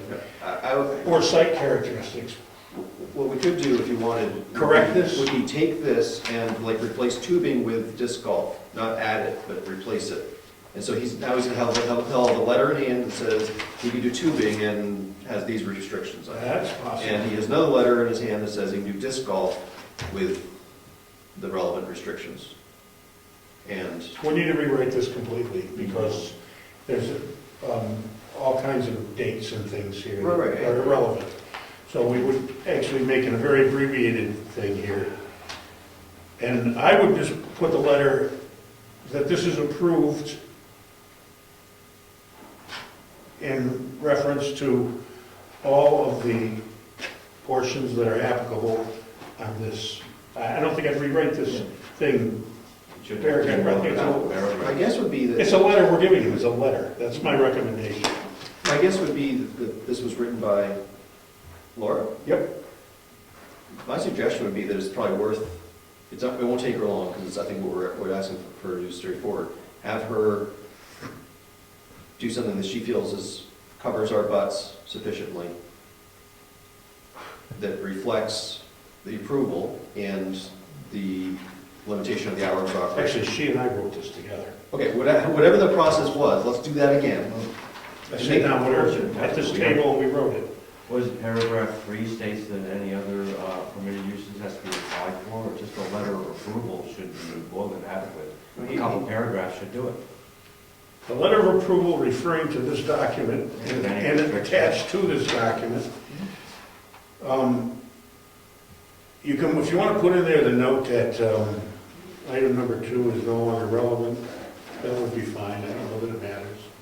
Well, I think the outcome of, if, assuming that your motion carries, the result of that would be somebody has to draft a letter. I was gonna do it. Right. Very So, simple. But we can pay the attorney $500 to do it. We can do that, that's what it'll cost. But I don't think it's necessary to spend $500 to write the letter. When I call the attorney often when I think it's necessary. I don't feel it is, but the board can vote on it. If you guys want me to call the attorney, I'll be more than happy to do it, but I it will say be we a board crack the whip motion. over George over the typewriter, make him type faster. Let's vote on whether, We got a motion and a second. Then second, yes, we did. yeah, it's seconded, we're discussing it. Oh, it wasn't open for discussion. Hmm? Wasn't open for discussion. Yeah. He I just said- started discussing, I wasn't gonna wait for him to But ask. you seconded it. No. Right. Ron's Oh, just jumping in, both feet. Well, bad boy. All right, Jim seconded it. Jim seconded it. It was Okay, seconded. Jim seconded it. Let's Somebody launch did. into discussion. And now we're discussing it. And during the discussion, I can stop and ask all of you to tell me whether you want me to have the attorney write this letter. I'll do it. I don't care. I'm just the chairman. I don't have any say here. You're just gonna change the dates and take out the two irrelevant pieces that Rob mentioned. I think you could do that. No, if you wanted to bounce it off her, but I'd have just George type it up and save the legal expense of her reviewing and writing. I think so too, but that's my opinion. I mean, bounce it off her, she can't. I'll call her and ask her the question. That costs about $50. That's a lot better than having her start writing. I mean, Rob's working on his expediency, jumping into the discussion, he's working on his expediency. No offense, Laura, if you're watching the Ed show. You can tell me for 50 We don't bucks. mind buying a Mercedes, but we don't want to buy a Ferrari. I'm only kidding. She's a great person. She's a great person. Not to mention, I'm sure, I know Bob would like to open up by Memorial Day, it's gonna be a big kickoff weekend for him, so the sooner, as long as everything, all our i's are dotted, t's are crossed, the sooner we can get it. I can call her tomorrow morning and ask her the questions. I just am loath to say, please sit down and write a letter for $500. That's all. I wouldn't want to see that. Do you want me to do that? I'll do it. The board, please vote. Do you want me to do that? You already have a motion that has nothing to do with who's writing the letter. I can, this is subject for discussion. We're discussing it, and I can ask them to vote, well, the motion, before I ask them to vote on the motion. I would say no. I can do that. I would say no, have George write up an adequate letter, a couple paragraphs describing what. I don't have to vote on the motion yet, okay? I say no. Pardon me? I say no. Not necessary. Not necessary. Okay. So I'm gonna call the attorney, spend 5 minutes on the phone with her about this, which I do every single thing that's of importance, and then we'll draft the letter. I don't think it's rocket science here. Is there any other discussion on this? When would approval for this officially, is it with this vote, or? is it- Yes, with this vote, we have to do. It's not when the letter is received or anything like that? Vote. 1 minute. Now we're down. Don't get too excited, we'll vote. And it's still back, okay, Okay, all in favor of approving disc golf for Moose Mountain LLC under the circumstances that we described, with the same conditions of approval that apply to tubing in terms of hours of operation, et cetera, et cetera. All in favor of that? Aye. Aye. Opposed? Any abstentions? Okay, you're now. Thank you guys very much. Congratulations. Yep, appreciate it. Good luck, Bob. See ya. Okay, I will call Laura in the morning. Actually, you know what I'm gonna do? George? Get the typing, George. That's your mind type. Tell you what I'm gonna do. A couple of things need to be fixed here, anyway. There's some really bad grammar in this. A forested buffer exists and assures that the development of a project conforms at its boundaries with the character adjoining land and its uses. These buffer areas is of sufficient width, should be are of sufficient width, to provide privacy and noise protection and exceed, instead of exceeds, as I But anyway. We can fix that. If we- So Brookfield has its first golf course. Yes, it does. Unless we We get have sued. approval to do it. Yeah. He's not required to build it. But I think he went to start clearing some. Just now, the chains, listen for the chains. Part of one of the chainsaw, yeah? Is a builder. All right. Did you make me a copy of that? Yes. I'll take it with me tomorrow. You can take this one. Oh, you got another one on it? Is this the official one on record? This is the one that I have in the computer. This is not the official hard copy. Oh, this came out of the computer? Fine, Yes. great, okay, good. Then we'll- that was that. Stealing. Oh, that's yours. Oh, I'm sorry, Jim. I beg your pardon. I probably got it right in there. Hard too. enough with all this stuff on the table. All right, we'll finish with that. Let's get to the agenda here. Okay. Old business, CIP working document. Okay, good. We're gonna go there. We had a meeting the other night. In here, Bill ran the meeting, and it was in a circle, and we had all the people concerned with the schoolhouse and the townhouse, but mostly the schoolhouse, that's what this was about. And we're all going to begin construction of something here as the planning board, and we're gonna pass it around to various agencies, and I'll tell you what it is. And I've already come up with some of it, I've done the work. I'm doing an assessment of costs to do all this stuff done over there, part of CIP. And then we have to get it to the town with all the different options that there are that affect the schoolhouse. It's either repair or destruction or whatever it is we do, we're gonna make options.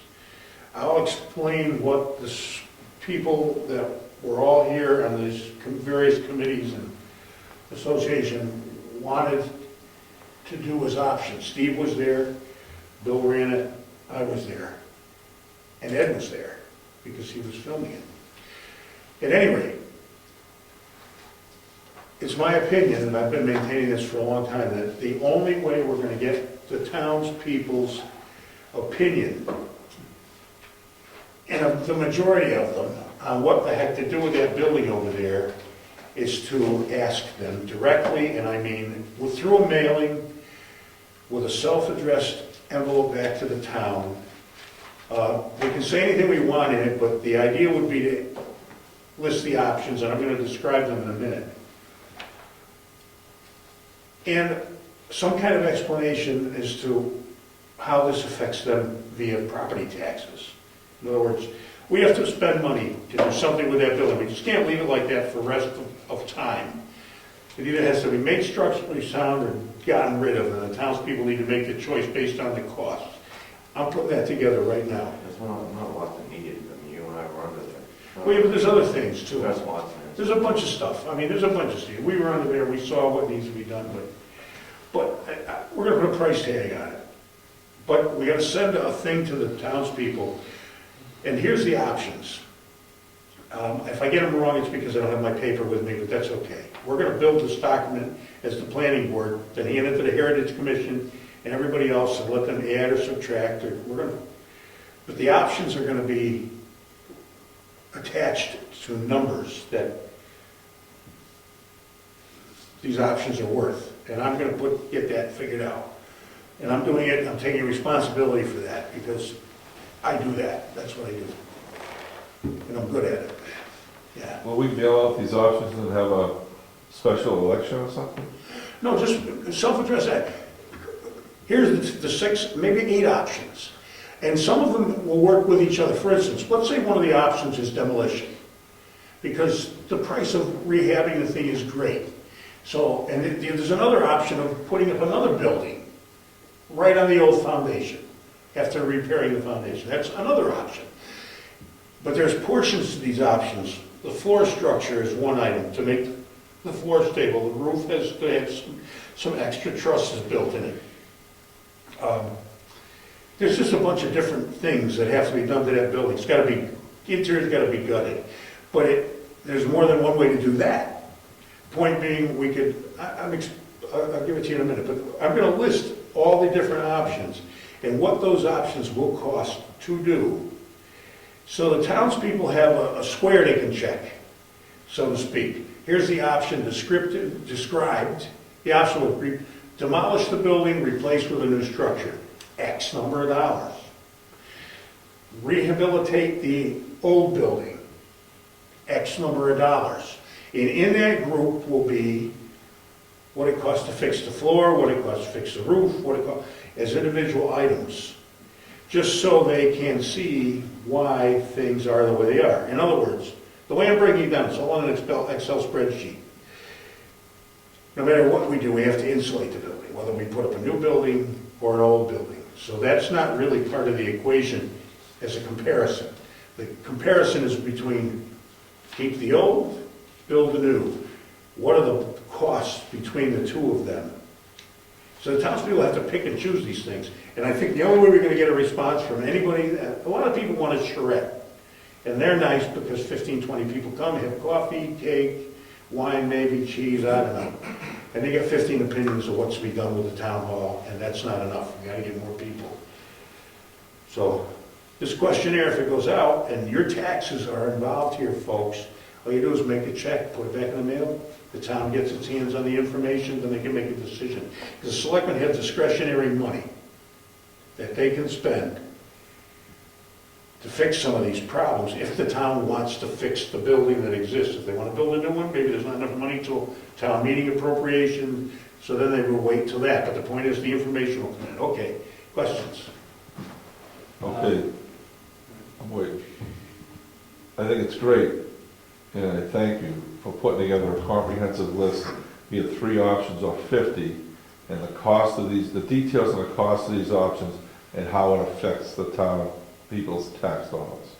That's what I think we should do. Once, by mail, we can get this information in front of everybody. Yep. Once everybody has the information, how do we ensure that we get an accurate opinion of what the town people want? We give them an envelope and a checklist. Here's what you would like to have done with the town hall. Various options. There might be 10 different things. I haven't invented it. We've got to design it. Here's the options. Put a check mark. And this is the cost of those options. I'm not saying what they are right at the moment, but it will be attached in the mailing. Are these going to be signed with affidavits? Look, let me tell you something. Let me give you a little bit of a story. This building you're sitting in right here, I designed it. This is not a horn tooting session. I understand. And there was a big folderol in the town about, 25 people, at least 20 people stood up, and I can tell you their names. Said it can't be done for that price, it can't be done for that price. I built dog houses, and I built a parking garage. I put up $100 million worth of structures in my life, and that's not an exaggeration. I have a portfolio I can show you. I know what I'm doing. I was an estimator. I was listed and rated with Dun & Bradstreet. I almost blew my heart out of my body back in 1989. My wife and I came up here to get the hell away from it all. All my equipment went to Caterpillar, and I laid off 55 guys that I had on permanent. There was a time, and I knew what I was doing, and I still know what I'm doing. I just don't want the stress. Now, when I estimate something, I haven't made a significant mistake estimating in 30 years, not one. I make little teeny ones that don't matter. If I say it can be done for that, I'll guarantee it. I was told this building couldn't possibly be built for $160,000 by 25 people. 20 people, I can't remember exactly how many, but I remember their names, and we don't need to go there. It came in for $4,000 less than I said, and there was a bid for twice as much as I said. Because everybody wants to get rich off the town. And I made 40 grand building this building, so that wasn't, cracker food. So, but I did it with my hands, that also helps. Subcontractors, general contractors like to subcontract stuff, stand around, do nothing, and make big money while they're doing it. If I say it can be done for this, I will guarantee it will get done for that. If I can't find somebody to do it, I'll do it. And then I won't be a disinterested party anymore. I won't be the clerk of the works. Let Ed be the clerk of the works to make sure the job gets done right. But I find people. It's just the way it is. And I'm going to put a price tag, and I'm staking my reputation on it. I'm not shy about it. I have no difficulty with that. Now, if the townspeople don't want to believe me, well, that's fine. I don't care. I've done the work for nothing then. But I'll find the people to do the work. It's not that complicated. This is a nothing thing. This is just a small, tiny, insignificant project. It's very simple to answer your question. I'm being verbose, but I wouldn't volunteer this and make a fool of myself if I didn't know what I was doing. I'd just stay home and watch TV. It's easier. But I don't want to see the town spend $150,000 more on that building than it should spend, like they would have spent on this building if it had gone out for bid, because everybody wants to get rich quick. Everybody does. I didn't, but that's not the point. I'm not patting myself on the back. I'm just telling you, I still make good money here.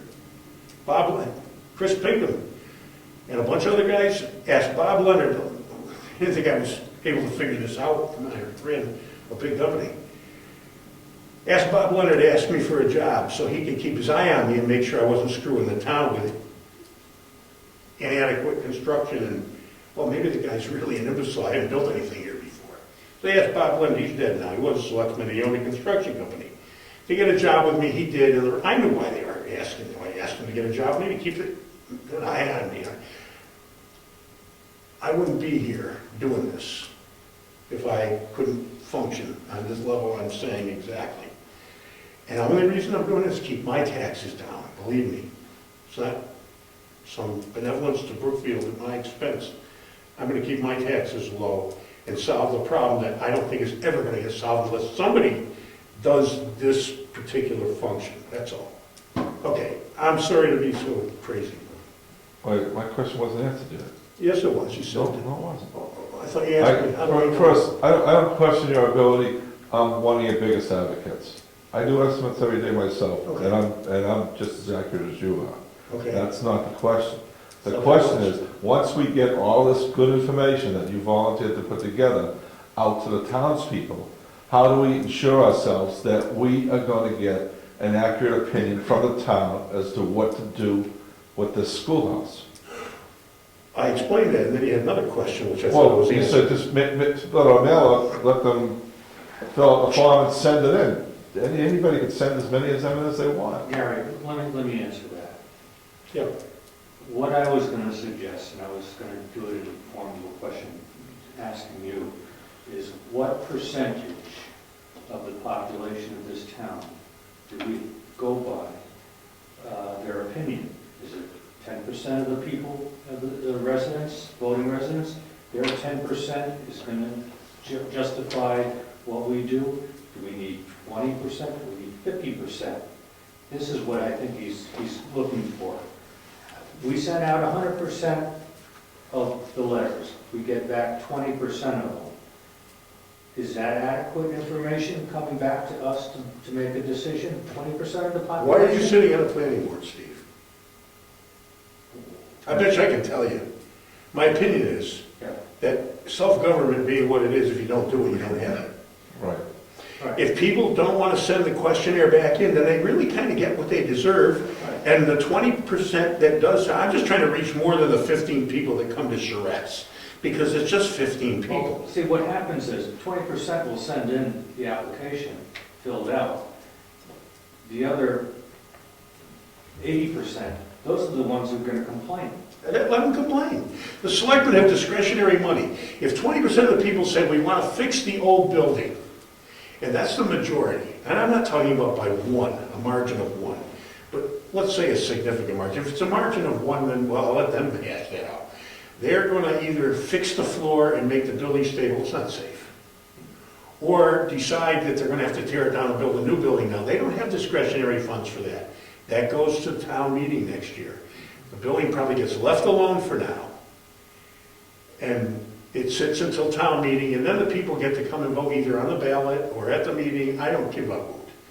But that's when it'll go to the town meeting. But as far as their discretionary spending, if the townspeople would like to see that building saved, then they can start doing that now.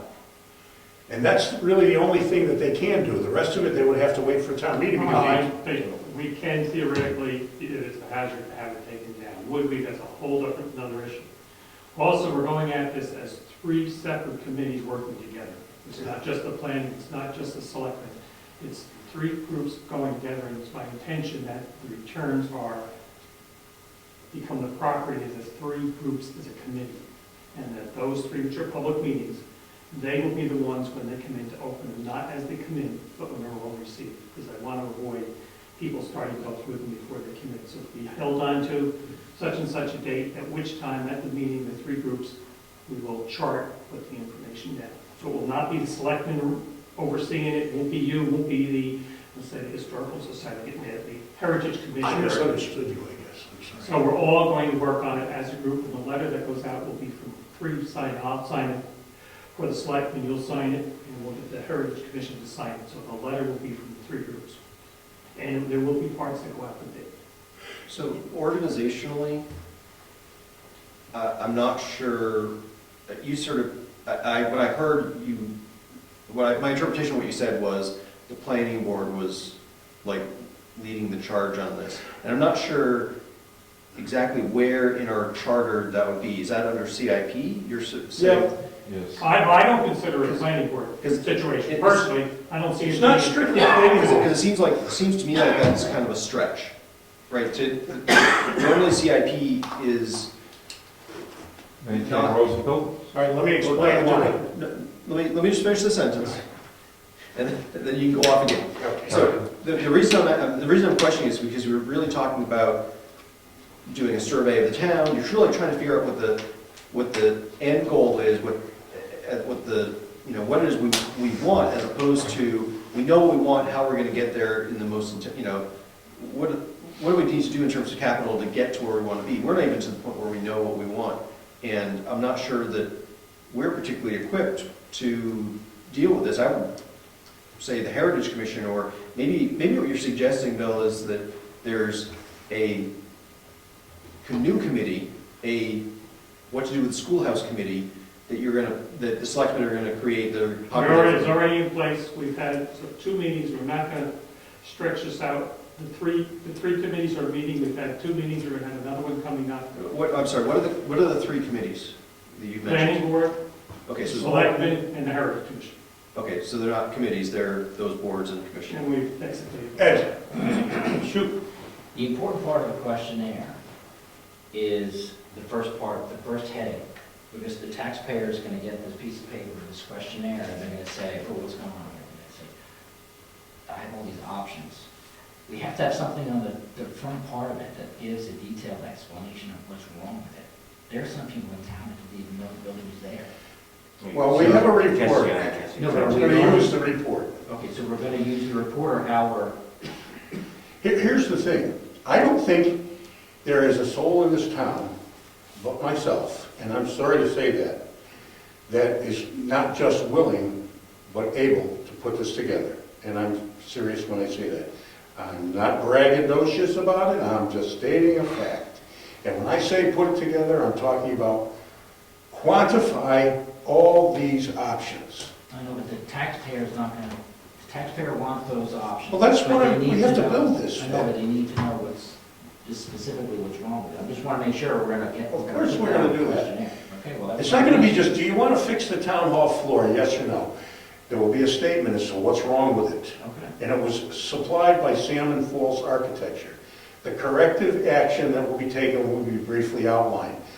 I'm going to do drawings. I'm not charging the town for this at all, not a penny. I'm going to do drawings and a spreadsheet and a spec list on what has to be done for that floor, the roof, etc. And those things will be available to the townspeople that are interested. The ones that aren't interested aren't going to read it if you mail it to them. So it's not the... All that, I've already started this script on my computer. I'm loading information in. Unless somebody does that, this will go nowhere forever, because that's the way those things happen. The reason this building is here, because Bob Heinlein and I put it here.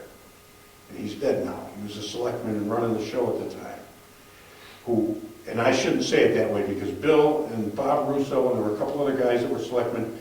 Bob got cancer and passed away, but Bob, he was the moving prime force behind making this building come into being. That's the way it was.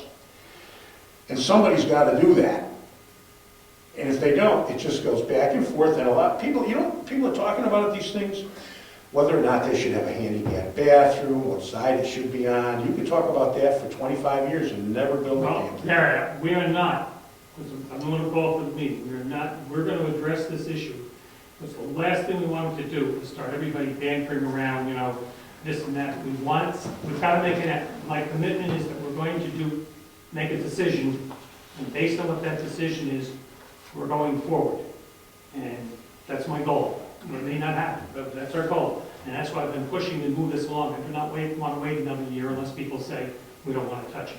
If they're going to fix it, they're going to replace it, I'd like to see if we can get it started so we make progress and we don't have to wait another, like you said, things get done. We do not want to get bogged down into the nitty-gritty details. No, I'm not going to demand anybody on the planning board do this. So can I ask try to ask my question Go ahead. again.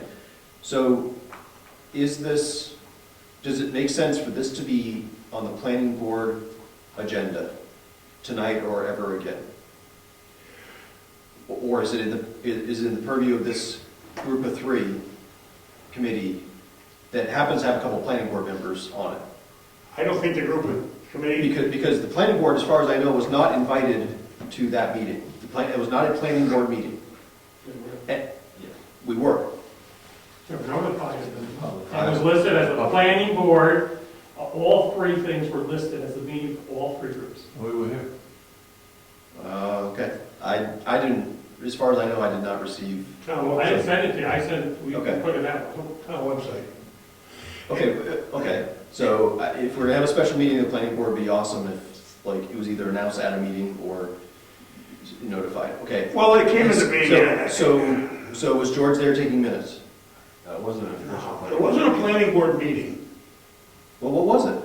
It was a meeting of this group. I disagree with you. It was listed as. This is exactly what goes on in the circle. No. And nothing gets done. No, Gary, I don't agree with you. For reasons that nobody could question it, since there were going to be a couple selectmen there, a couple from each of the groups. I mean, it was listed, posted as a meeting of all 3 groups. Because the last thing we needed somebody to do is come and say, well, it's a legal meeting for the selectmen to be there. Now, whether Gary or the, Historical Society, Historic Heritage Commission, what they did with it, we were notified it was posted as a meeting for 3, so nobody can come back and say, we had a legal meeting, or there were people here that weren't supposed to be. Minutes were taken. So did the planning board have a quorum there? So it wasn't a planning board meeting then? Not a legal planning board meeting, it was a meeting of all the members of the planning board that wanted to show up. It was not noticed and posted as a planning board meeting because it wasn't a legitimate planning board meeting. It was a Bill just said it was. No, it was listed as the 3 groups would be meeting. We had somebody take the minutes. Members of the 3 groups. We had one person, rather than have 3 people take minutes, we had one person take minutes. It was listed as the Heritage Commission. Well, I listed it different under my thing, so. Oh, okay. Depends on I who. think that was the original. The date point is, set up as a They Heritage. had, that's correct. The calendar said. There's no special law at all that selectmen's says all the planning board members had to be there to make this meeting legitimate and legal. We couldn't call it a planning board minute and a meeting, but it was a meeting for all the members of these various committees to meet. I think, here's the point. Somebody has to start this process, start creating this thing you're going to send to the town. I think first you have to decide who's. I'm talking, Rob, give me a friggin' minute. I'll let you talk. If this gets started somewhere, and it has to, and don't do it if it bothers you to devote the time to it. It has to have technical information in it. There's only a couple of people with that acumen sitting in the room in construction. Now, at that meeting. Now, those people, if they want to come and contribute, that's fine. I am going to contribute. Gary, nobody's questioning whether you're going to contribute or whether you're qualified. And I think I'm just has to asking. start at the planning board level, because then it can go to these other people, they can put what they want. Gary, if you weren't on the planning board, would you be saying that it ought to be the planning board doing it, or is it just because you happen to be the chairman of the planning board that you're saying that? I wouldn't be doing it if I wasn't the planning board, because it's part of CIP, and that's what I said the agenda for the year was. So yes, I'm here and I'm not. If I was sitting home watching TV, not designating my time or dedicating any of my time to the town, no, I would not. So if this, I was not if this is a CIP thing driven by the planning. Somebody else should be doing that though, maybe on the planning. If this is a CIP issue from the It is. planning board, then we should be dealing with this as a planning board, and we should have a quorum at the meetings where stuff is being done. Right? If it's not, I mean, I'm okay with it not being, I'm okay with the selectmen leading it, I'm okay with the Heritage Commission leading it, and you helping whoever's doing it, right? I'm just trying to figure out what, I mean, just the procedural side of it, not the technical side of it, but who should be leading this? Whose budget does the survey come out of? Whose minute taker is at the meeting and taking the minutes? Which boards are approving minutes and putting those in their archives? I mean, the stupid crap like The that. selectmen are handling it. Okay, so it's the selectmen are driving it, so that's great. So the selectmen. So then it's not CIP. So the Board of Commission, the Board of the Planning Board is going, it is CIP, they're in charge of it. The Planning Board is supposed to, by OEP, et cetera, to designate a report to the town for CIP. That's the Planning Board's mission, according to the state of New Hampshire. This is a portion of that mission. And if I didn't possess some abilities that I possess, I wouldn't be volunteering these services. But I am volunteering them because I do possess those abilities. We went to Seaman Falls Architecture, and I'm sorry what we got was inadequate to get prices. So we got it, and we are there. Now I'm going to do something that makes it adequate to figure out what it's going to cost. And somewhere the questionnaire has to start. And the Heritage Commission, please don't take offense if you're watching this, is not capable of generating an adequate questionnaire to the town. We are. But no, you are.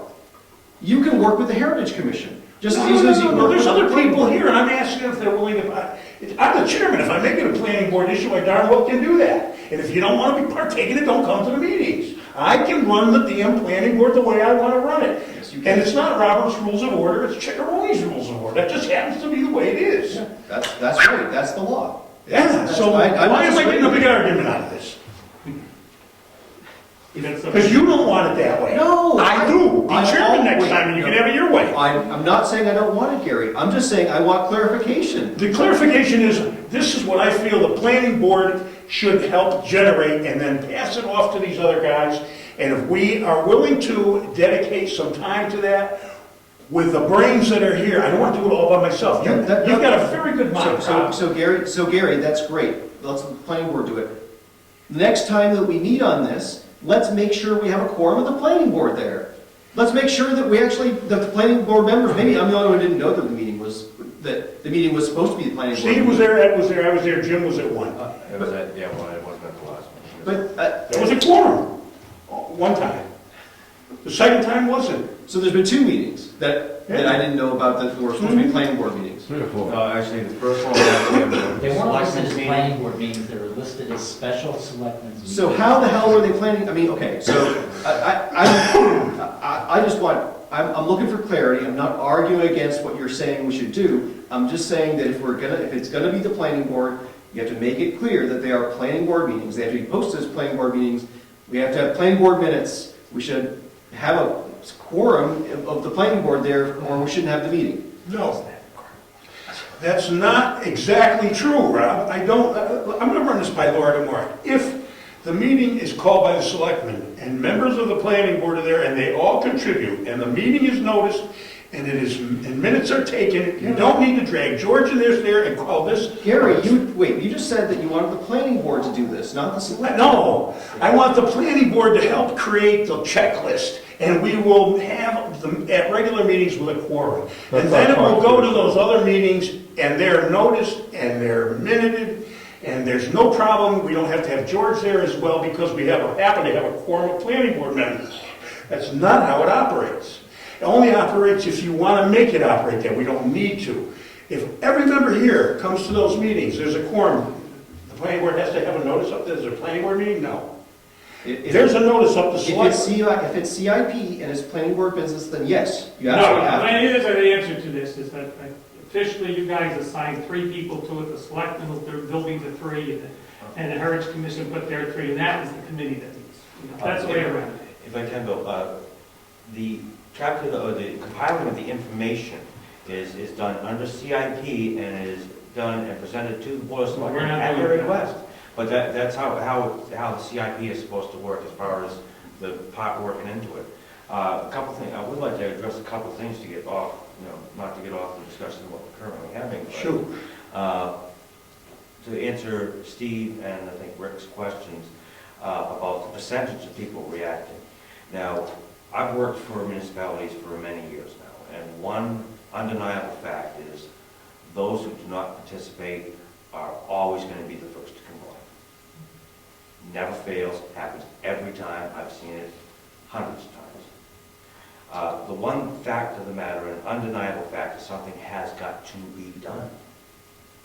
How we compile our information is we can only do our best effort, put our best foot forward to try to compile the information and find the will of the people who we are supposed to be responsible to.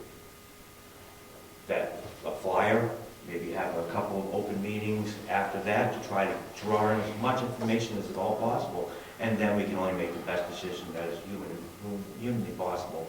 And I'm sure everybody in this room wants to do exactly that. I think the chairman's volunteer of doing the spreadsheet is going to be a great piece of information to figure out what we want to do. Absolutely. And I think this information has to get out to the people. And I'll be happy to Now, put in whatever I can. just swagging some numbers. If the most expensive auction is going to raise tax bills, say $20, I think we'd be a little more casual about this than if the most expensive auction is going to raise the average tax bill $500 or $1,000. And if it's the later, I think we're going to have this as a warrant article or whatever you have to do to get people to vote on it. If it's short money, committee things and everything are fine. Can I, look, I know I was just really adamant about that. The reason I want the planning board in this, I do not want to create this all by myself. There's a lot of good brains here. I got a format I'm starting, but that's the only thing that comes out of my head. So we pass it around and we tweak it, and then we hand it off to the Heritage Commission, and I think it is part of CIP. There's a lot of people with brains here that can help with this, if they want to. Nobody's forced to do anything, but we're all here because we volunteered anyway. So the point is, it is a planning board CIP thing, because it has to do with the town spending money over the long haul, the short term and the long term. That's CIP. We can't make a recommendation about anything in those buildings at all at the stage we're at now. And I don't see the town coming to the stage where we can create a CIP about those buildings until we resolve these issues. And the only way I see resolving it is to get the townspeople involved, and the only way I can think of doing it was what I suggested. I don't want to create it myself. I am not the savior of Brookfield. But if the planning board creates something and hands it to the Heritage Commission, and they look at it and tweak it, then we can finally come up with a checklist or something we can send out to the people. I'm going to do this quick too, I'm wasting time. I finished with my IRS business and I'm cranking it out. Then we can send it out. But somebody's got to start the process. If they don't, it never starts. That's the way it is. I'm willing to push that, and I wanted the planning board involved because everybody's brain here is good. They can help make this thing better than I could make it by myself. I mean, you're the never-ending thinker here.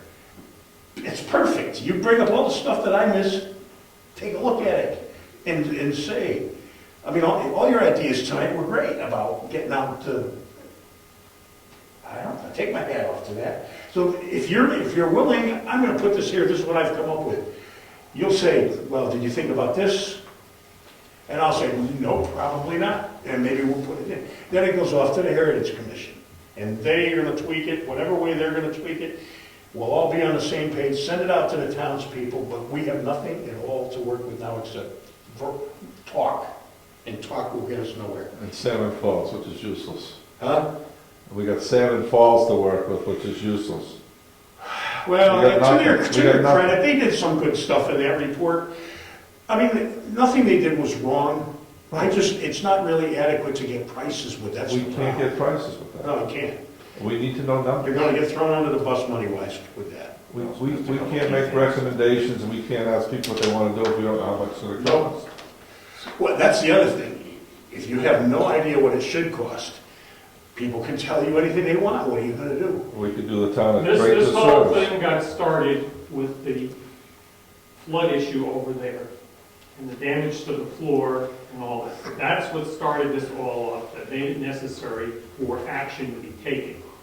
Now, we have insurance money coming in, we did some immediate repairs so the building can be used. But issues came up with the heating system, problems with the pipes freezing, there's a whole bunch of problems came up. So at that particular time, it seemed the perfect time to tackle some of these issues that are out there and address them once and for all. I mean, if we have a faulty heating system, we've got to replace it. Well, in order to replace it, we've got to make a decision what we're doing with the building. So all these things started to fall together. So the decision was made to have a meeting, invite people from the different committees to come together. Maybe we should have named it the building committee, but we didn't. It's people from the different things. Gary offered his input to what should be done. I don't remember we're handing it over to the planning board because we've made it very clear that it's from all three groups working on it together. And the letters coming from all three groups, the questionnaires coming back to all three groups, and it will be reviewed by them, and your input and will be a valuable part is what will be happening, what you see as the needs, and it will definitely go out to bid, and that's been clear. You can watch the tapes, we've said that consistently. It will go out to bid. Gary may have certain people who's going to bid on it, and we're going to ask other people to bid on it, because we want it fair and square, that we can never yell, hey, this is what we've done. We're never going to get everybody there. If we do it at a town meeting, we're going to have 50, 60 people there. We are better odds at doing the questionnaire and getting a response. The question is, which somebody brought up, how do you know who's responding? Does somebody send in 3 copies? Do you ask people to sign it?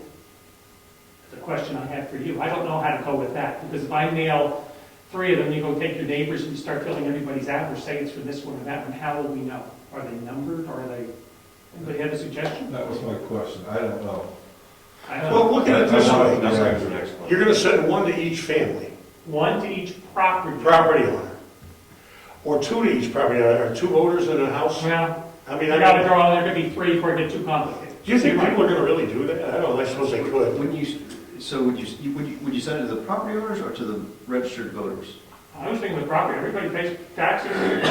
The vote, so I'm sitting here thinking about, trying to think He's what gonna net. get 1, he doesn't live in town, but he's gonna get 1 vote. 1 per person. So, If he has 3 properties, he doesn't get 3 votes. So I'm imagining that at the end, the idea of the survey is to give us enough information, maybe survey, charrettes, whatever. We're going to gather enough information to try to formulate 1 or more warrant articles. There's only- No, You may don't not think be a this warrant you article. don't think this is going to cost enough money? We don't know. Okay. Well, I'm guessing that it's going to be enough money that we're going to. Yes or no? Depends. Also, It depends. If they want to save the building, if the majority says we would like to save this existing building for historical reasons, what I want to give that, then that process with discretionary money can be started now. If they want to rip it down and build a new building or some other thing, that's what, you don't understand all the options yet that we talked about. So The point is, that would go to town meeting, yes. So we probably all, Be a warrant looked at Wolfboro over the last few years, right, with their, whatever their problem is with their town hall or whatever real building it is, right? Yep. They've had warrant article after warrant article that's failed, they've had, The selectmen Fights in the had street. $50,000, there's 35 in the fund, 15 this year, so in theory, they have $50,000 of discretionary funds that they can spend. They would never, we have to keep some of them in the bank, obviously, for an emergency. But say we have, for the sake of argument, $30,000 that we could say it's going to be fixed, or something's going to have to do it. We could put up to $30,000 this year into it, okay? If it's going to be, $100,000, in what I've said, and there's thing in the newsletter, that anything we do that's going to be expensive would be done over a 5-year period. So, for example, this year it might be doing one thing. If it can wait, next year it might be putting in the handicap bathroom. The year after that, things could be staged depending on the cost, so that it would never cost a great deal in one big chunk. And I'm quantifying all of that, right now in spreadsheets. It's gonna take me the rest of the month.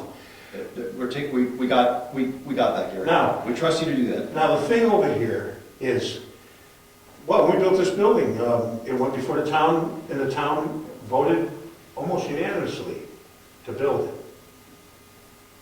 The funds themselves depends on what type of fund it is. If it's a revolving fund, the spending can be totally on the hands of the selectmen. If it's something in the lines, i.e. a special revenue fund, that would necessitate a majority vote of people. But something in the lines We have of a a revolving discretionary fund, a discretionary fund can be allocated directly by the selectmen by a majority vote. But I think when you're talking about this, if it's something big we're gonna do, we do it like we did the salt shed. We wanted to build in the new building, maybe we put a third of it each for the 3 years and then built it, right? It was something like that? Could be done that way. On Or- the other or- hand, or you if would- we know where we're going with this, if we know we're going for the sake of rehab that building, for the sake of argument, and we know it's gonna cost $80,000 for the sake of argument, we could start parts of it this year, Right. and then plan to put, $20,000 each additional year. Right, and rather than build it up like we did with the salt barn. Because we want to do could it spend sooner the than 20,000 later, per year. because we'll be arguing for 4 years Well, down the and line. there are reasons for that. Number one, the heating system is not good. If you're gonna save the building. Yeah, I don't think anyone's arguing against it. All right, we'll restructure the floor, then maybe do the heat.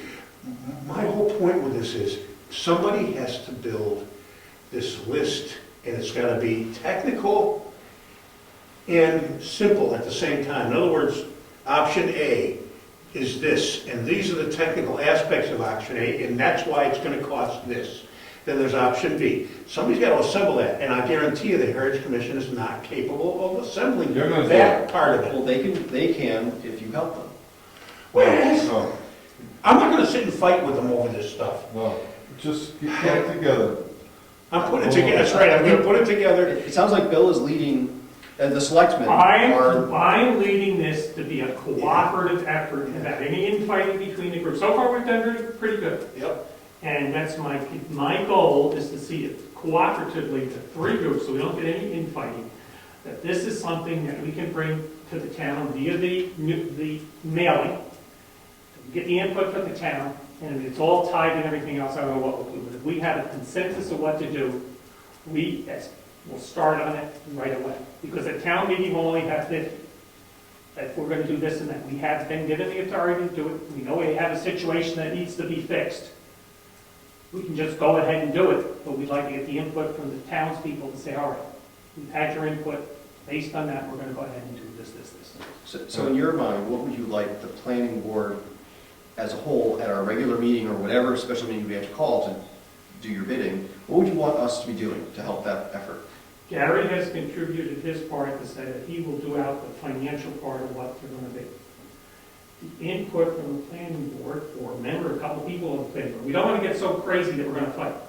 The input from the planning board, like Gary said, you have to have this down and set prices, and he can do that. That's great. And we may be going astray on something. We need people, but we don't want to do is start fighting. We want to be in this, working together, and that's why we've sat around in a circle, so kumbaya type of thing. We're not arguing. This is the biggest thing to an argument that I've seen in all of I cannot sit down with 20 people and create a checklist. You just don't get it done. All right, that's what you're going to do. That's exactly, and I don't want to do it all by myself. I like the Questionnaire will be a planning little, board. we're going to fine tune the questionnaire, but he's doing the financial aspect. And the how it's checklist cost. itself, the body of it, let everybody else throw what they want in after, I don't care. But I can't sit with 20 people and debate for 4 hours, one item. This is it. These are the Absolutely check not. items. It's black and white. They gave them to me, the committee gave them to me last time. They gave me, these are the options, demolition and a small bump out on the back. New building on top of the old foundation, rehab the new foundation, rehab the old building, I got the options. But we have to create the checklist and break all these options. Now, it's a little complex, and there's people here with good heads.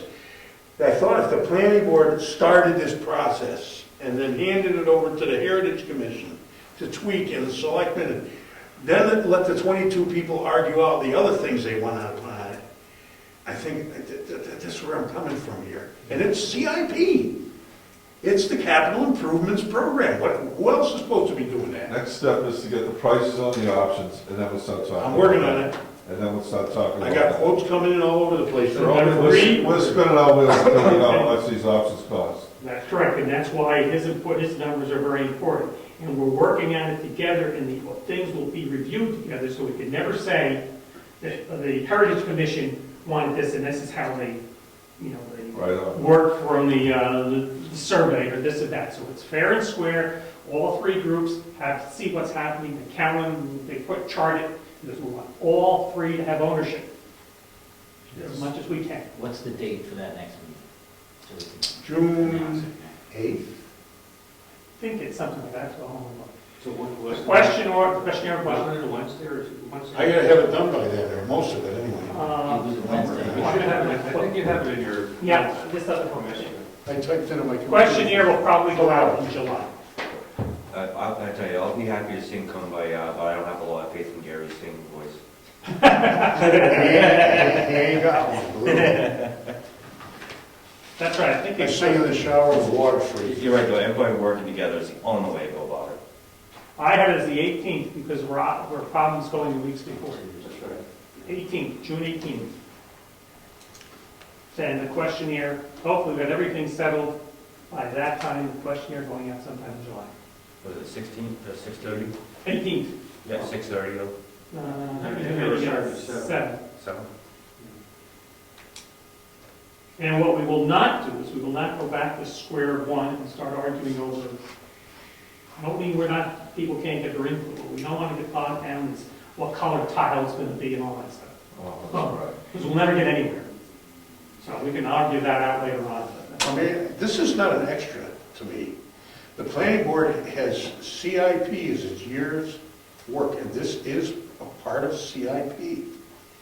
I don't see how it can be not considered that, but it's not, we're not all by itself. The Heritage Commission is involved, the Road Commission is involved, Brad's gonna come in when we start working on roads and sit down with us, and Mary Lou will come in, and she can actually come in here when we're putting the checklist together. It doesn't have to be just, CIP can definitely contribute, but we shouldn't get into a multi-board pissing match. you can't do it with 22 people, I can guarantee that. No, that's just. So if I come up with a basic checklist, I put it on the table, and everybody looks at it and says, I don't think you thought of that, or how about if we do this? That's just to tweak it. Yeah, I mean, that's it. That's fine. That's what I'm looking for. But the first swag of it needs to come from you. Yeah, I'm starting it out because everybody put this together, the options, the other night. I didn't just come up with it, the options, although I'm pushing it in a direction. In other words, compare the old with the new first, so you can make that decision whether you want to keep the old building or build a whole new one there, the same size and stature. I mean, you gotta compare those apples and apples, you know. And the peripheral stuff doesn't matter. I mean, it matters in terms of the overall price tag, but, you know, like what heating system you use. And you take the first two meetings, right? I have them all, yes, they're all on. You're there at 16. It's after 9 o'clock, sorry. Just say, Okay. okay, get there to the meeting. We got a plan, we already agreed with that earlier. This way. I'm gonna bring this here next meeting, so. I was gonna ask anybody if they wanted to meet, like, before next meeting and work on this, but I'll be happy to. I'm gonna go see you guys. We both want to, I know most of the issues. all right, old business, we're not gonna go work on any more CIP tonight. Let's go. Does anybody want to throw another night at this in 2 weeks? Sure. I'll do it. If you don't have to. If you do, it's cool too. I'm just gonna bring stuff on the table and we're gonna do some work. I don't wanna argue about semantics at all. Let's sit down and do it. Here's this thing is here. Everybody put their 2 cents in. 27? I guess so. So what are we gonna call it? A planning board meeting or a workshop? Planning board meeting, Okay, CIP. good.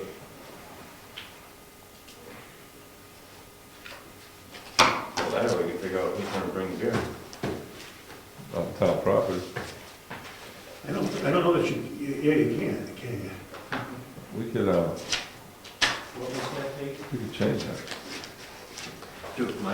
Monday, May 27th. 27th for meeting, June 18th. Okay then. Okay, then the meeting is adjourned. Oh, man. Member comments, anybody got any more comments? Meeting's adjourned. You're unadjourned? Oh, yeah, I'm on adjourning, in case I forgot to say member comments. We already commented. Oh, we were commenting, right? I'm all commented on. All right. So, Adjournment. Gary, my member comment is, just to be clear, I'm not opposed to anything you're trying to do. I really am appreciating it. I know I'm that. just all I'm looking for is clarity about Proceed. roles and responsibilities of the various boards. We're adjourned. It's a public meeting, I don't have to turn it on. You can leave it on if you want, but we're adjourned. I'm just telling you, wasting film. Oh, wow, how old are you? No, I want to swear. You can say, I don't waste, I have so much time, I'm not gonna put this huge conversation still running? on the. Yeah. There we I'm gonna start swearing. Hey, put it in my pilot thing. No, we are adjourned. After tonight. So my point was that I'm just looking for clarity because I've now found out there's 2 meetings that some people say were planning board meetings. Other people are saying they're not planning board meetings. I'm on the planning board. I feel like I've got the 4 people voted for me. It's on the website. But if you look at the website, it says it's a selectmen's meeting. How many people voted for you? 4? 4. I got 4 votes. It was a selectmen's meeting, where the planning board was invited, and so was the. Yeah, it was. I think it was that was right. That Your was a select concern, board special if I'm meeting. reading this right, your concern is that there may be a quorum of our board and members may be making I have- decisions without I have the a board. I have a number of concerns. Is that one of them? That the board is not together and maybe making decisions without the board if there's a quorum? Is that one of your concerns? Yes. Having illegal meetings. Yeah, no, it's not so much that, I'm okay with if there's a quorum and it's a planning board meeting that was noticed properly, and the people on the planning board had an opportunity to know about the meeting and just didn't show up or whatever, I'm fine with that. My concern, I'm concerned because I don't know how I would know that I had a meeting that I was supposed to go to. The meetings were more set up for, as Ed was saying, as selectmen's meetings. Right, so, but now I'm hearing there's a. They're there as members of the public, but kind of giving some input. But it was also characterized as a planning board meeting, and the planning board was supposed to be giving input. And I feel like there's lack of clarity about what that meeting was, who was supposed to be there. I knew I saw, a special selection meeting, I knew it was about that, and I could have been there. It wasn't noticed as a planning board meeting, it was noticed as a selectmen meeting that the planning board was invited to Special participate in. select. Yeah. It was noticed that way, and minutes were taken. Therefore, you absolutely legally can have a conglomeration of different meetings under the guise or the auspices of a selectmen's meeting, and you don't have to notice them individually. It's absolutely legal. The one thing is that it's listed as a selectmen's meeting, and they are inviting, we do have a quorum of the planning board there, just stating in that statement, if I advertise the meeting, states that we may wind up with a quorum from the planning board, but it's not under illegal intent. It's in a public place, and it's an open forum to the public, and it's well noticed. Nothing illegal. I'm not saying Oh, there's anything They were illegal. communicating. I did. How am I supposed? How was I supposed to find out that I was? Bill made a mistake, Same way we and did. he didn't mean There to. were He notices didn't mean to of say this. planning. I made a mistake because I didn't say, tell everybody in the planning board. And because I did, You've got my email address. no, I know, but I didn't listen, man, until I finished dancing with the IRS, it was the night before I came in here. So all I've been thinking about is the Fed for the past month and a half. I know. And then the night before that meeting, I finished with the Fed, and I came, that day before I finished with the IRS, I came here that night, and I said, I'm free, I can do this work now. I told them a month ago I can't do the work, and I came to the meeting without, unarmed. I Did had you nothing. watch the meetings, right? I haven't watched that one yet. Okay, that's up. Yeah, I saw it was up. I watched the short selection. You shut that off, I don't want to talk about the IRS. Rob, I would put that on there anyway. you expect to get an email from a guy who was talking about him wasting film. Okay, come on, Rob.